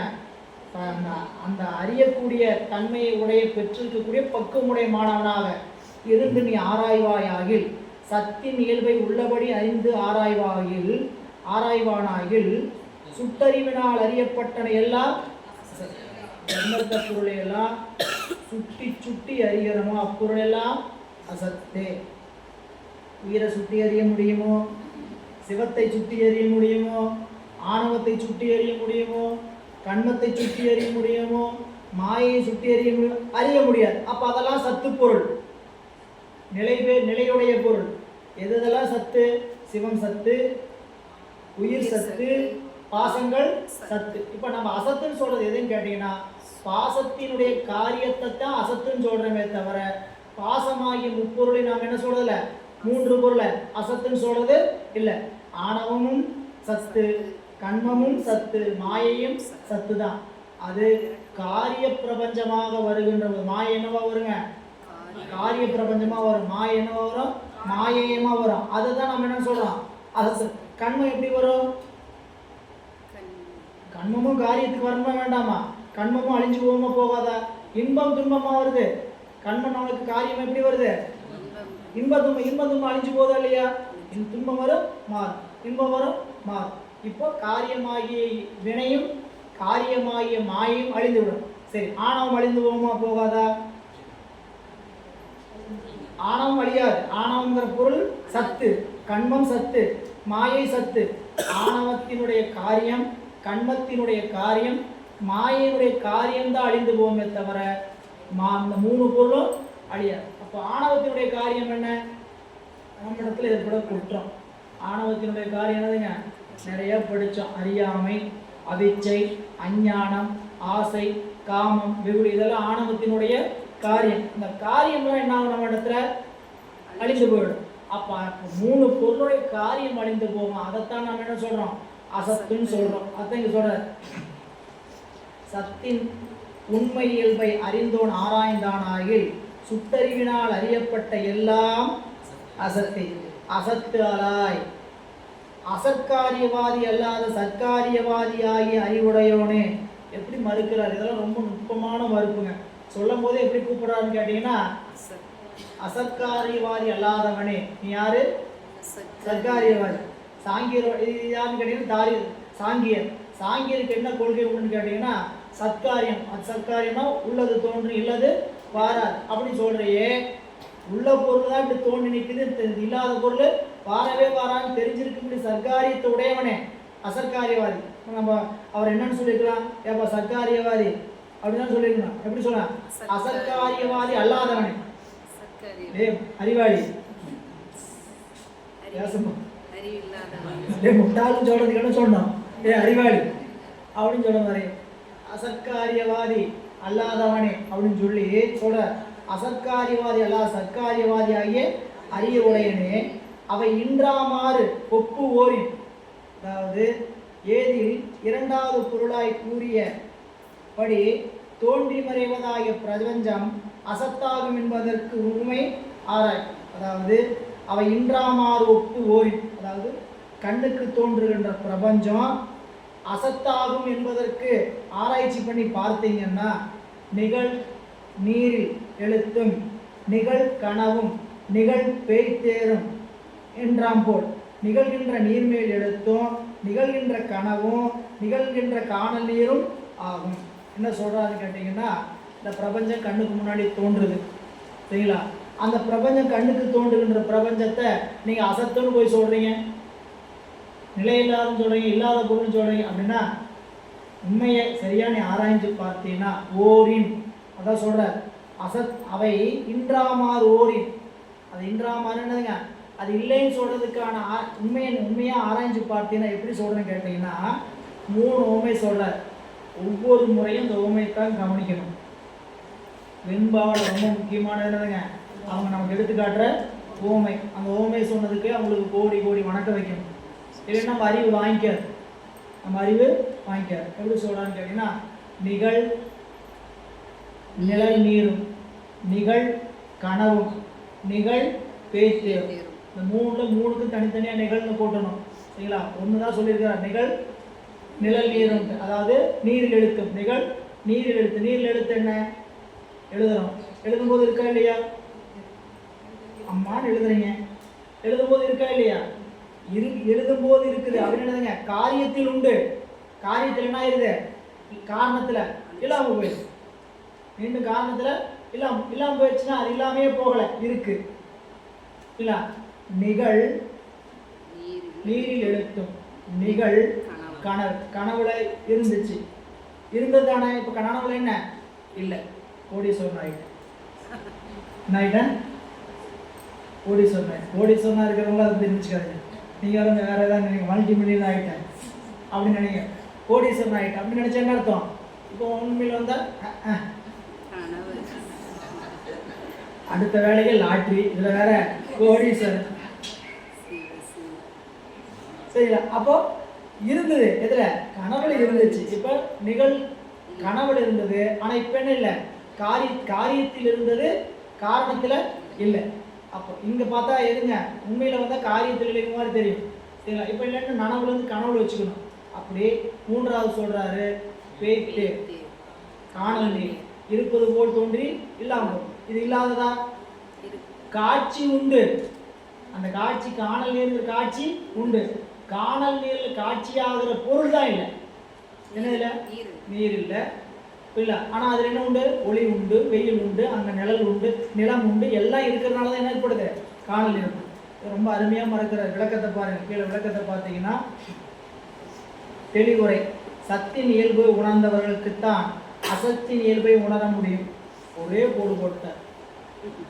யார் சத்தோட இயல்பு முதல் உணர்ந்திருக்கிறீங்களோ அவங்க தான் அசத்தோட இயல்பை உணர முடியும். சத்து நிலையுடைய பொருள் எதெல்லாம்? சிவம், உயிர். இந்த உயிரெல்லாம் உயிர் எது, சிவம் எது, இதையெல்லாம் உணர்ந்தவனுக்குத்தான் எது நிலையில்லாத பொருள்னே தெரியும். நிலையில்லாத பொருளை தெரிஞ்சதுக்கு அப்புறம் நிலையில பொருள் பிடிக்கிறதில்ல. நிலையில்லாத பொருளை அறியணும். சரிங்களா? அதுக்கப்புறம் நிலையுடைய பொருளை அறியணும். நிலையுடைய பொருளை அறிஞ்சதுக்கு அப்புறம் நிலையில்லாத பொருளை உணரணும். நாமளே எந்த கேட்டகரியில் நிற்கிறோம்? First category. முதல் படிக்கட்டு நீங்கள் என்னதுங்க? நிலையில்லாத பொருள் இதுன்னு அறியும், தெரியும். நிலையுடைய பொருள் இதுன்னு தெரியும். இதோட நிற்கிறோம். நிலையில்லாத பொருளை இன்னும் உணரலை. நிலையுடைய பொருளை இன்னும் உணரலை. நிலையில்லாத பொருளை அறிஞ்சிருக்கிறோம். எதுங்க? இந்த உலகம் நிலையெல்லாம் அறிஞ்சிருக்கிறோம். காரியத்தில் அப்படியே இருக்குது, அறிஞ்சு வச்சிருக்கிறோம். சரிங்களா? செய்கையில் அப்படியே இருக்குது. நிலையில்லாத பொருள் அது என்ன நினைக்கணும்? சந்தா வருது போனா போகும், சந்தா வருது போனா போகும் அப்படின்னு நினைக்குது. எவ்வளவு அடிச்சுக்கிறோம். சரிங்களா? போனுச்சுன்னா அவ்வளோ அடிச்சுக்கலாம், வந்துன்னா அவ்வளோ மகிழ்ந்துக்கிறோம். அப்போ என்ன ஆகுது? அறிவுக்கு வந்திருக்குதே தவிர உணர்ச்சிக்கு இன்னும் வரல. அறிவுக்கு எட்டுது. என்னதுங்க? இதெல்லாம் நிலையில்லை. ஆனால் அப்படி இருக்கக்கூடியதான் கேட்டால் சரி 24 மணி நேரத்துக்கு மேலே என்ன ஏதாவது எக்ஸ்ட்ரா நேரம் இருக்கா? செட் பண்ணு, சுத்து, ஓடு, பொடியா அப்படின்னு தான் சொல்லுதே தவிர இது இவ்வளவுதான். இந்த அளவுக்கு பண்ணி திருநீலகண்ட குயவனாருடைய வரலாற்றை படித்தோம். சரிங்களா? அவருடைய வரலாற்றில் சாமி மட்பாண்டமாக செஞ்சு அடுக்கினார். ஓடோடாக செஞ்சு அடுக்கினார். ஓடு எவ்வளோக்கு வாங்கி எவ்வளோ உற்பத்தி செஞ்சு அடுக்கினார்? வயிற்று ஜீவனத்துக்கு எவ்வளவோ அதை செஞ்சு அடுக்கிட்டு மிச்ச பூரா திருவோடு செஞ்சு வச்சுட்டார். மண்பாண்டம் செஞ்சார், பானை செஞ்சார், குடம் செஞ்சார், வேறு பொருளாக கலசம்லாம் செஞ்சார். இதெல்லாம் செஞ்சு எடுக்கிறது எவ்வளோ அடுக்கினார்? அந்த ஊருக்கு வாரத்துக்கு இவ்வளோ போகும்பா, அவ்வளோ அடுக்கு போகும் செஞ்சுட்டார். மண்பாண்டத்தை எவ்வளோ செஞ்சவர். ஓடு எவ்வளோ செஞ்சார்? மிச்ச நேரத்தில் பூரா ஓடை செஞ்சு வச்சார், அடியாரில் கொடுக்குறது.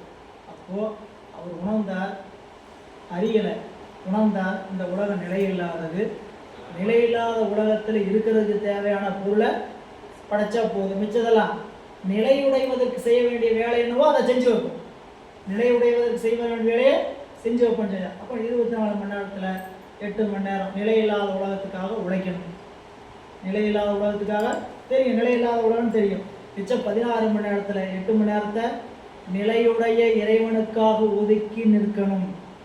சரிங்களா? அதுதான் உணர்ந்து நிற்பது. சரிங்களா? நான் சிவத்தை கும்பிட்றேன், நான் அறிஞ்சு வச்சுருக்கேன், எல்லாம் செஞ்சு போட்டு 16 மணி நேரத்தை நிலையில்லாத உலகத்துக்கு ஒதுக்கிட்டு. சரிங்களா? அவருக்கு எவ்வளோ நேரம் ஒதுக்குனீங்க?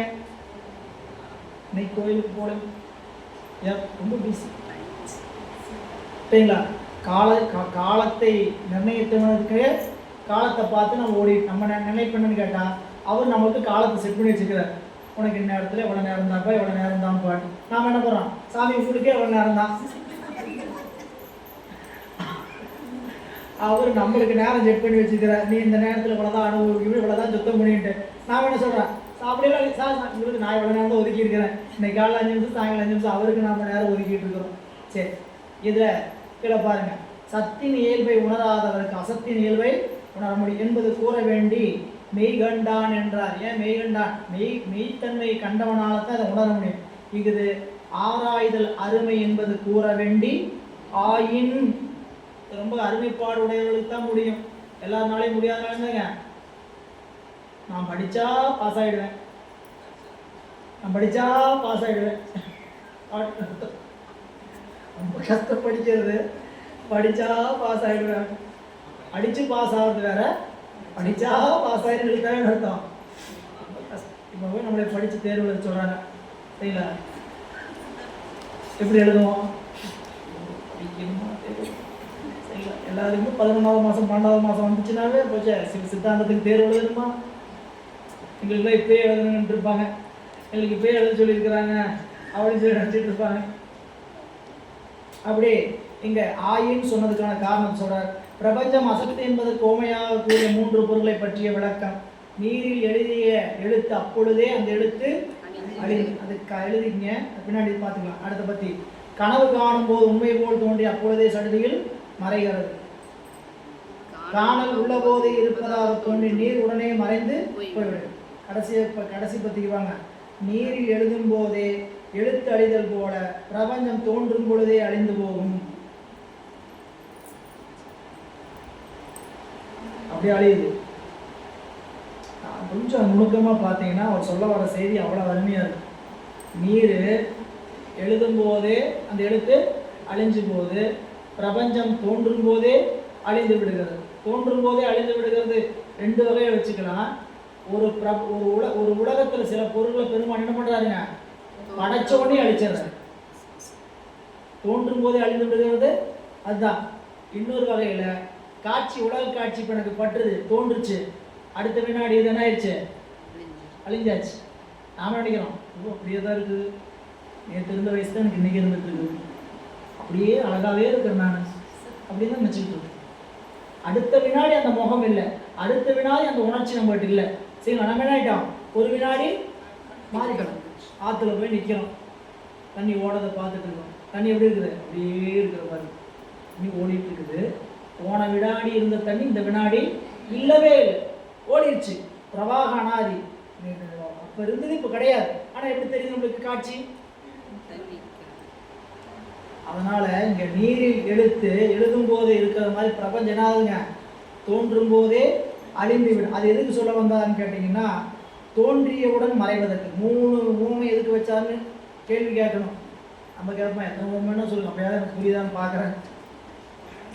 நீங்கள் வைக்கிற ஊமையெல்லாம் வச்சு எனக்கு என்ன பண்ணுங்க, நிறையா ஊமை வச்சு எனக்கு புரிய வைங்கன்னு சொல்கிற மாதிரி வைகண்டார் 3 ஊமை ஏன்னா இது சூத்திரம் 100 நிறையெல்லாம் சொல்ல முடியாது விளக்கம். நாம தான் நிறைய விளக்கம் சொல்லிட்டு இருக்கிறோம்.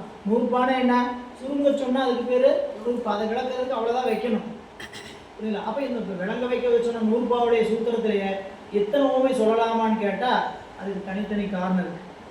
முதல் காரணம், ஏன் நிழல் அதாவது நீரில் எழுத சொன்னான்னு கேட்டிங்கன்னா, தோன்றியவுடன் இந்த உலகம் மறைந்து போகிறது, தோன்றியவுடன் மறைவதற்கு இந்த ஊமை.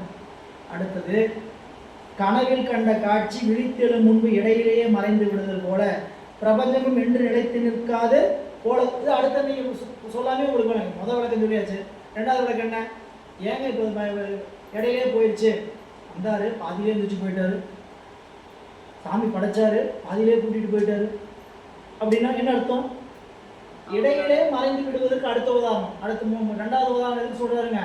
கனவுள் தோன்றியவுடன் மறைந்து இடையிலே காரணம் சொல்லிட்டா மறையும். இவ்வளோ நேரம் இவ்வளோ காரணத்துக்காக வந்து அந்த கனவு வந்துச்சு, இந்த கனவு இந்த காரணத்துக்காக நான் மறைஞ்சிட்றேன்னு சொல்லுவான். ஒன்று காரணம் தெரிஞ்சால் தான் நம்ம நல்லா இருக்குமே, சந்தோஷமாக இருக்கும். அடடா இந்த கனவு வந்துச்சு, இந்த கனவுனால இந்த நடக்குமாமா அப்படி காரணம்லாம் சொல்லிட்டு போச்சு, காரணம்லாம் சொல்லாமே மறைஞ்சு போச்சு. அப்படி காரணமின்றி இடையில் மறைந்து போவதனால் அதுபோல இந்த உலகம் காரணமின்றி இடையில் மறைந்து விடும், இருப்பது போல தோணும். காரணம் இல்லாம நாம தான் காரணம் கற்பிச்சுக்க, சிலருக்கு காரணம் கற்பிக்க முடியும். என்னாச்சுங்க, உடம்பு சரியில்லாமல் போயிட்டாரு, அதனால சரிங்களா, சூதாட்டம் ஆடினாரு, அதனால இழப்புக்கு அழிஞ்சு போறதுக்கு என்ன காரணம் சொல்றோம், உடம்பு சரியில்லாமல் போயிட்டாரு, அதுக்கு அப்படின்னு காரணம் நாம நினைக்கிறோம். சரிங்களா, அது என்னதுங்க, காரணத்தை காட்டி இடையில மறைவது. இது காரணமின்றியே இடையில மறைவது. அதான் சொல்றார், கனவில் கண்ட காட்சி விழித்தெழும் முன்பு இடையிலே மறைந்து விடுவது போல பிரபஞ்சமும் என்று நிலைத்திருப்பது போல தோன்றி மறைந்து போகும். இடையிலே காரணம் சொல்லாம என்ன ஆகும், மறைந்து போகும். சில ஒட்டுமொத்த உலகத்தை நினைக்காம இறைவன் ஒரு உலகத்தை அப்படி எப்படி இடையில காரணமின்றி மறைந்து போக செய்து கொண்டே இருப்பார். இதை நீங்க ஒரு உலகம் சொன்னோடனே பிரபஞ்சம் முழுக்கத்தையும் சேர்த்து பார்த்துடக்கூடாது. இல்ல, இங்கேயாவது ஒரு பக்கம் அழிவு சாமி என்ன விட்டே இருப்பாரு, இது போல செஞ்சுட்டே இருப்பார். ஏன் என்ன காரணமே தெரியாம ஒரு பக்கம், தோன்றிய போதே ஒரு பக்கம். அடுத்து மூன்றாவது சொல்றார். மூன்றாவது ஓம் எதுக்குன்னா, காணல் நீர் இடையில் தோன்றி இடையிலே மறைதல் போல பிரபஞ்சமும் இடையில் தோன்றி இடையிலே காரணம் காட்டி முதல்ல கனவு கடைசி வரையும் போகாம முடிஞ்சிச்சு, இடையிலே முடிஞ்சது. இப்போ என்னதுங்க, ஏன் மறைஞ்சதுக்கு காரணம் காட்டி மறையுது. காரணம் காட்டி மறையுதுக்கு என்ன சொல்றாருங்க, காணல் நீர் இடையில் தோன்றி இடையிலேயே மறைவது போல பிரபஞ்சம் இடையில் தோன்றி இடையிலேயே மறை. அப்போ முதல் அதிகரணத்துல இனி அறிவினால் அறியப்பட்ட சுட்டு அசத்து. என்ன காரணம், இது தோன்றிய போதே மறைஞ்சிடும், முடிதல் இல்லாமல் மறைஞ்சிடும், முடிவுக்கு வராமல் மறைஞ்சிடும், இடையிலேயே காரணம் காட்டி மறைந்துவிடும். இவ்வளவு இடைந்திருக்கிறதுனால இந்த உலகம் என்ன ஆகும், கண்டிப்பாக கண்ணுக்கு சுட்டி எறியப்படுகின்ற உலகம் பிரபஞ்சம் அழிந்து விடும். இது முதல் அதிகாரம். இனி அதை வச்சு என்ன சொல்றார், இரண்டாம் அதிகாரம், இறைவனின் இயல்பு வாக்கு மனாதீத கோசரமாய் நிற்றல்.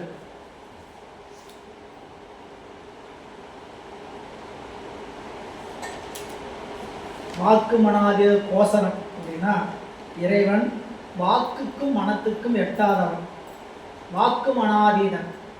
கோசரம்னா எட்டுபவன். வாக்கு மனங்களுக்கு எட்ட மாட்டான், இறைவனுடைய கருணையினால் அவன் அறியப்படுவான். இந்த ரெண்டாவது அதனை பார்த்தோம். ஊர்பாவளியா பார்த்தீங்கன்னா, உணர்வுறேனின் அசக்ஸ், உணராதேனின் இன்மை, இரு திறன் அல்லது. இந்த ரெண்டு திறன் அல்ல. என்ன ரெண்டு திறன் அல்ல, சுத்தறிய முடியாமையும் இன்மை இல்லாம. அப்ப நீங்க உண்மையிலேயே எத்தனை அதிகாரம் வச்சிருக்கணும், இதெல்லாம் சிவஞான முனிவருடைய நுணுக்கம். உண்மையிலே இந்த அதிகாரம், இந்த நூற்பாவுக்கு எத்தனை அதிகாரம் வச்சிருக்கணும், 3 வச்சிருக்கணும். என்னென்ன வச்சிருக்கணும், முதல்ல உணர்வு அசத்து, அதுக்கு அதிகாரம் வச்சுட்டார். எதையெல்லாம் சுத்தறிவுகளால் அறியீங்களோ அதுக்கு பேரு அசத்து. அடுத்து என்ன சொன்னாரு, உணராதலின் இன்மை, உணர முடியாத பொருள் அது என்னங்க, சூனியம், இன்மை பொருள். அதுக்கு அதிகாரம் வைக்கணும். ஆனால் அதுக்கு அதிகாரம் வைக்கல. ஏன் வைக்கல அப்படின்னு கேட்டீங்கன்னா, உணர முடியாத பொருள் சூனியங்கிறதுக்கு போய் தனியாக விளக்கணுமா உனக்கு? உணர முடியாத பொருளை உனக்கு விளக்கறதுக்கு இன்மைன்னு சொல்றது விளக்கறதுக்கு உனக்கு விளக்க வேணுமா? அதனால அது விடுத்து செல்லப்படுகிறதுன்ட்டார். அப்போ மூணாவது இரு திறனும் அல்லது. என்ன இரு திறனும், அதாவது சுத்தறிவினால் உணர முடியாததும் அறியக்கூடியதும் அறிய முடியாத பொருளாகி இரு திறன் அல்லாது சிவசத்தாம் என 2 வகையில் இசைக்கும் மண்ணுலகை என்று சொன்ன இரண்டாவது, இறைவன் ஒருவாற்றான் அறியப்படும். இரு திறன் அல்லது என்னதுங்க, 2 மேலே சொல்லப்பட்ட அறியப்படாததும் அறியப்படுவதும் இல்லாம எப்படி அறியப்படுவான், ஒருவாற்றான் அறியப்படுவான், ஒருவாற்றான் அறியப்படும். எப்படி அறியப்பட மாட்டான், வாக்கு மனாதீதங்களுக்கு எட்ட மாட்டான். வாக்கு மனங்களுக்கு எப்படி அறியப்படுவான், அவனருளால் பதிஞானத்தால் அறியப்படுவான். முதல் சொன்னதான், ஆசஞானத்தாலும் பசுஞானத்தாலும் அறியப்படான், பதிஞானத்தாலேயே அறியப்படுவான். இதை பாருங்க, இனி இவ்விரண்டு தன்மையும் இன்றி வாக்கு மனாதித கோசரமாய் நின்ற அதுவே சத்தாய் உள்ள சிவம் என்று. ரொம்ப நுட்பமான இடங்க. என்னன்னு கேட்டீங்கன்னா, அந்த சிவத்தை எப்படின்னு சுற்றாரு, அதுவே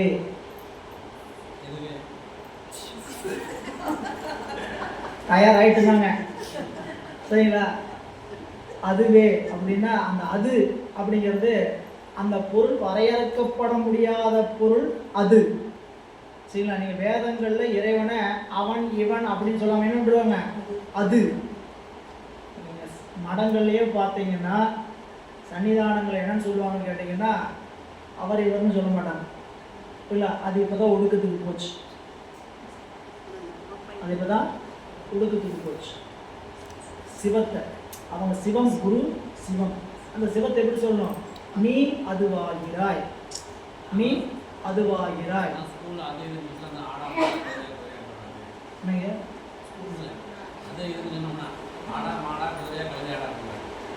அந்த பொருள் வேற, அந்த பொருள் வேற, அது அப்படி சொல்றது இல்லை. இங்க அதுங்கிறது என்ன கேட்டீங்கன்னா அதுக்கு விளக்கம் பின்னாடி சொல்ற பாருங்க.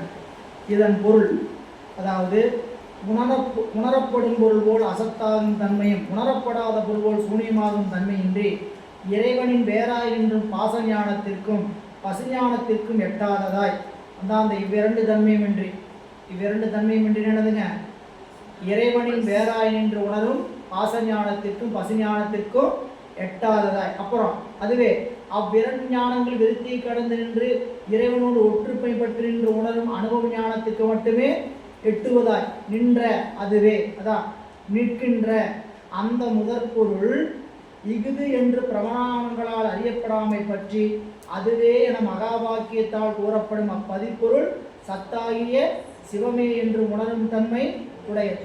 இனி அது பக்கத்தில் பாசஞானம்னா என்ன நல்லா விரிவாக படிங்க. இல்லை எதுன்னு சொன்ன செய்தி தான், பொறுமையாக வீட்டில் உட்காந்து இந்த பகுதியில் படிங்க கண்டிப்பாக. பாசஞானம்னா என்ன, பசுஞானம்னா என்ன அப்படின்னு தனித்தனி பற்றியாக கொடுத்துருக்குறாங்க. பக்கம் 185 2வது பத்தி பாருங்க.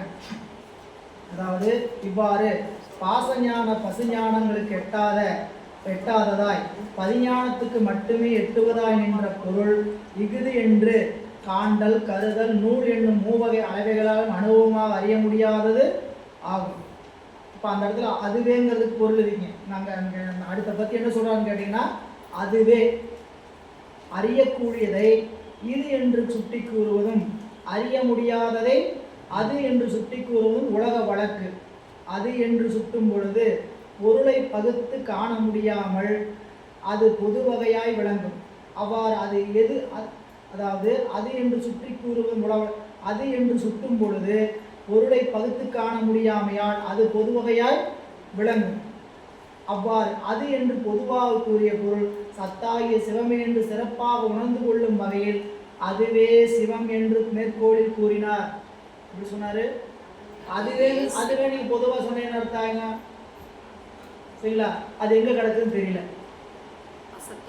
அது எங்க கிடக்குதுன்னு அதனால அறிய முடியல, அதனால அது எங்க கிடக்குதுன்னு தெரியல. இது இங்க இருக்குது, அறிய முடியறதுனால இது இங்க இருக்கு. அப்ப அறியக்கூடிய சுட்ட இதுன்ட்டு அறிய முடியாத சுட்ட அதுன்னு சொல்ற வழக்கத்தை வச்சு அதுவே எது சிவம், அதுவேன்னா அறிய முடியாதுன்னு வச்சுக்காதீங்க. அதனால கூட என்ன வார்த்தையை புணர்த்துறாரு, சிவம். இனி இவ்விரண்டு தன்மையும் நல்லா நீங்க அந்த மேற்கோளை மட்டும் நல்லா வாங்கிக்கிட்டீங்கன்னா, இனி இவ்விரண்டு தன்மையும் இன்றி, எவ்விரண்டு தன்மையும் இன்றி மேலும் அதிகத்தில் படிச்சோம் இல்லைங்களா, என்னதுங்க, சுட்டி அறியப்படுகின்ற பொருளாக அன்றியும் அறிய முடியாத பொருளாக ரெண்டுமின்றி, இவ்விரண்டு தன்மையும் இன்றி, இவ்விரண்டு தன்மையும் இன்றி, அடுத்து சொல்றாங்க இவ்விரண்டு தன்மையும் இன்றி வாக்கு மனாதீத, வாக்கு மனாதி அதீதம் என்னதுங்க, கடந்து. சொல்ல பார்த்து பயந்துக்காதீங்க.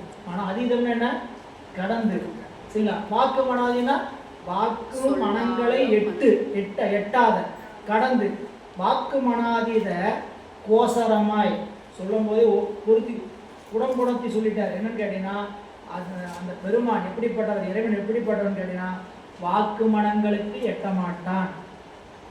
அப்படிப்பட்ட பொருள் எது கெட்டுவான், கோசரமாய் நிற்பான். என்னங்க எட்ட மாட்டான்னு சொல்றீங்க, கூடவே நிற்பான்னு சொல்றீங்க, ஒரே குழப்பமா இருக்குங்க. எட்ட மாட்டான்னு சொன்னது கருவிகரணங்களுக்கு எட்ட மாட்டான். அதனால திருவாசகத்துல இருக்கக்கூடிய சொற்கள் தான் மாற்றம் மனம் கழிய நின்ற மறைய.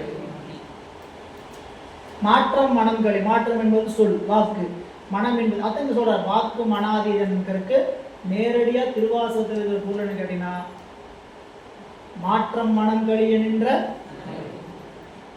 சரி, அடுத்தது கோசரமாய் நிற்கிறது திருவாசகத்தில் இருக்கிற இடம்னு கேட்டீங்கன்னா நுணுக்கரிய நுண்ணுணர்வு.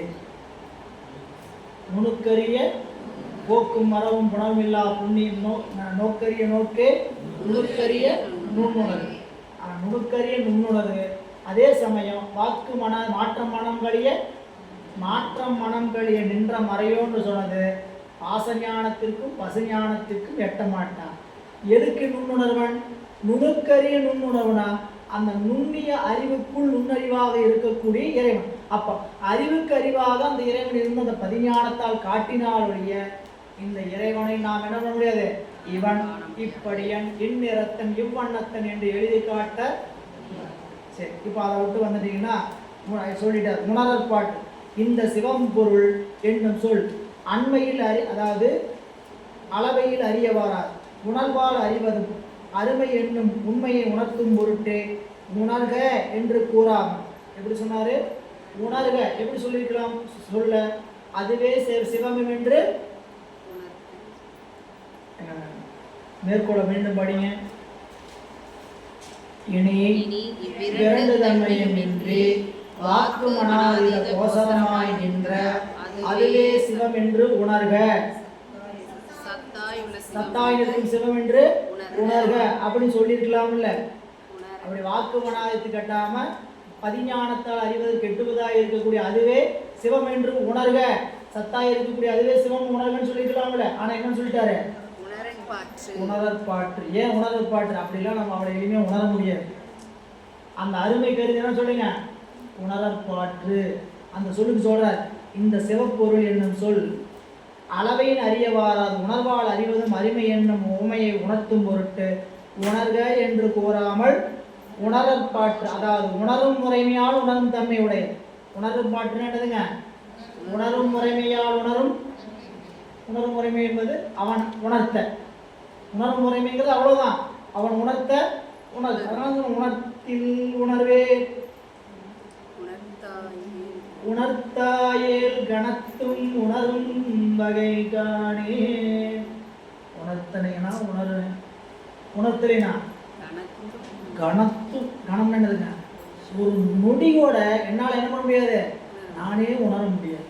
சரிங்களா? அதனால உணர்த்தி எனக்குள்ள என்ன பண்ணுங்க? உணர்த்தி. எதை உணர்த்துங்க?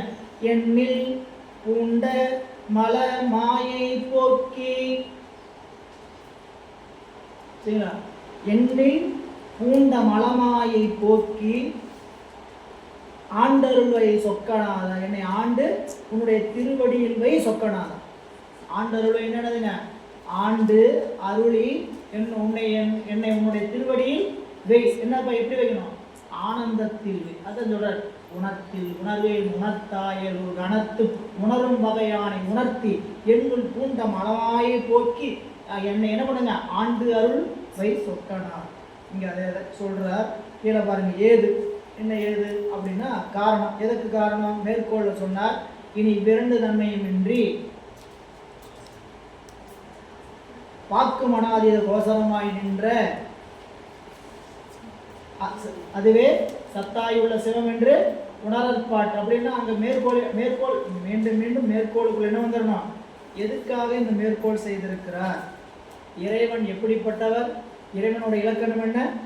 வாக்கு மனாதீதத்துக்கு எட்ட மாட்டான், பதிஞானத்திற்கு எட்டுவான். அப்ப மேற்கோள் ஆசிரியர் சொல்ல வந்த கருத்து இறைவன் உருவாற்றான் அறியப்படுவான், உருவாற்றான் அறியப்பட மாட்டான் அப்படின்னு சொல்லும் போது அங்க என்ன தடை? இப்ப மேற்கோள் பார்த்ததுக்கு என்ன தடை வரல? தடை வரணும் இல்லைங்களா? அந்த தடை என்னன்னு கேட்டீங்கன்னா முதல் அதிகரணத்துல இயல்பு அசத்தினுடைய இயல்பை கூறி இந்த இரண்டாம் அதிகரத்தில் சத்தினுடைய இயல்பை விளக்கிறார்.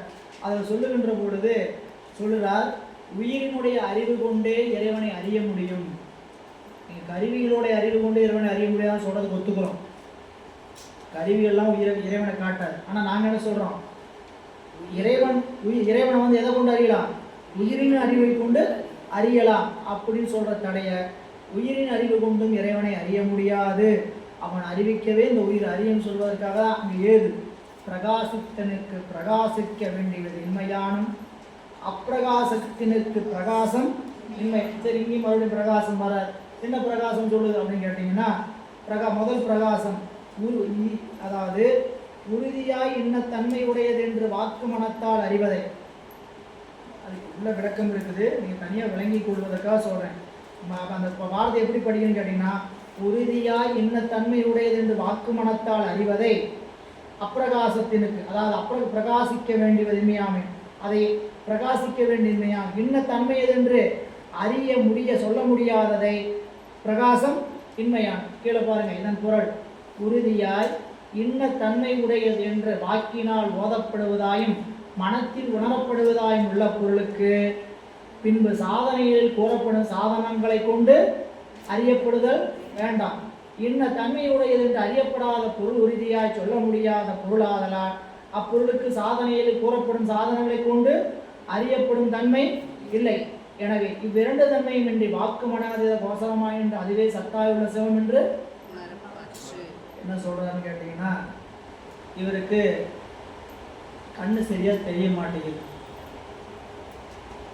கண்ணு தெரிய மாட்டேங்கிறது என்ன மாட்டணும், கண்ணாடி. சரிங்களா, இவருக்கு கண்ணே இல்லைங்க. கண்ணே இல்லாத கண்ணாடி மாட்டணுமா, என்ன பிரயோஜனம்? சரிங்களா, கண் பார்வையே இல்லாத கண்ணாடி மாட்டுவதும் பிரயோஜனம் இல்லை. சரிங்களா, கண் பார்வை இருந்தும் காண மாட்டாத ஒரு கண்ணாடி மாட்டி. இங்கே சொல்ல வர செய்தி பாருங்க, சாதனைகள் சொல்றார். அதாவது சாதனைகள்ல இப்போ நம்ம சாதனம் எது கொடுத்துருக்கிறார், அறிவதற்காக கொடுத்து இறைவனுக்கு அறிவு வழங்குவதற்காக சொல்றார்.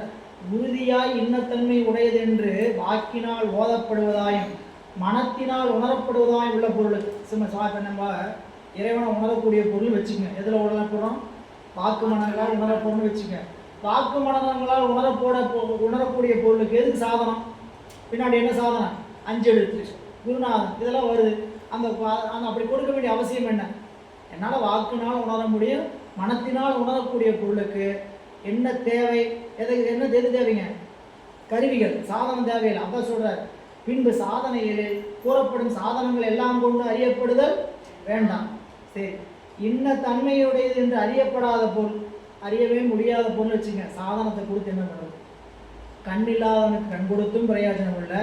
நானே பார்த்துருவேன்னு சொல்கிறவனுக்கு கண்ணாடி போட்டும் அவனுக்கு எது கண்ணாடி? முதல் சொல்கிற தன்மை என்னன்னு கேட்டீங்கன்னா, நானே பார்த்துருவேன்னு சொல்கிறேன், பின்னாடி சொல்கிறேன் கண் இல்லாதவன் கண்காண். அப்போது இவ்விரண்டு தன்மையும் இன்றி அப்படின்னு என்ன கேட்டீங்கன்னா, அவனுக்கு பார்வை மங்கி இருக்குது. பார்வை மங்கி இருக்கிறவனுக்கு ஒரு கண்ணாடி போட்டால் பார்வை விளங்குங்கிற மாதிரி அந்த கண்ணாடி பார்வை மங்கி இருக்கிறது உயிரினுடைய அறிவு. அந்த கண்ணாடி என்பது சிவத்தினுடைய அருள் இல்லை. அப்போ கண் இல்லாதவனுக்கு கண் பொறுத்து கண்ணாடி பொறுத்துவதும் தேவையில்லாத சாதனத்தினால் பயன் இல்லை. கண் பார்வை நல்லா விளங்குதுன்னு சொல்கிறவனுக்கும் கண்ணாடியினால் அவசியம் இல்லை. யாருக்கு அவசியம்? கண் பார்வை கண் பார்வை நல்லா விளங்குதுன்னு சொல்கிறவங்க யாருங்க? நானே பார்த்துருவேன்னு சொல்கிறேன். கண் பார்வை இல்லாதவன் யாருன்னு கேட்டீங்கன்னா, கருவியில் கொடுத்துருக்கக்கூடிய. அப்போ ரெண்டுமே இல்லாமல் இரண்டு தன்மையும் இன்றி வாக்கு மனாதித கோசரமாய் நின்று அதுவே சத்தாயுள்ள சிவம் என்று உணரற்பாற்று. இனி அதுக்கு எடுத்துக்காட்டு வெண்பா ஒரு 5 எடுத்துக்காட்டு வெண்பா வைக்கிறார் வரிசையா. ஒவ்வொருத்தரையும் மறுக்கிறதுக்குங்க. இனி எடுத்துக்காட்டு வெண்பா வேணா வரும் வகுப்பில் நாம் தொடர்ந்து சிந்திக்கலாம் என்று இன்றைய சிந்தனையை இந்த அளவில் நிறைவு செய்கின்றோம். திருச்சிற்றம்பலம்.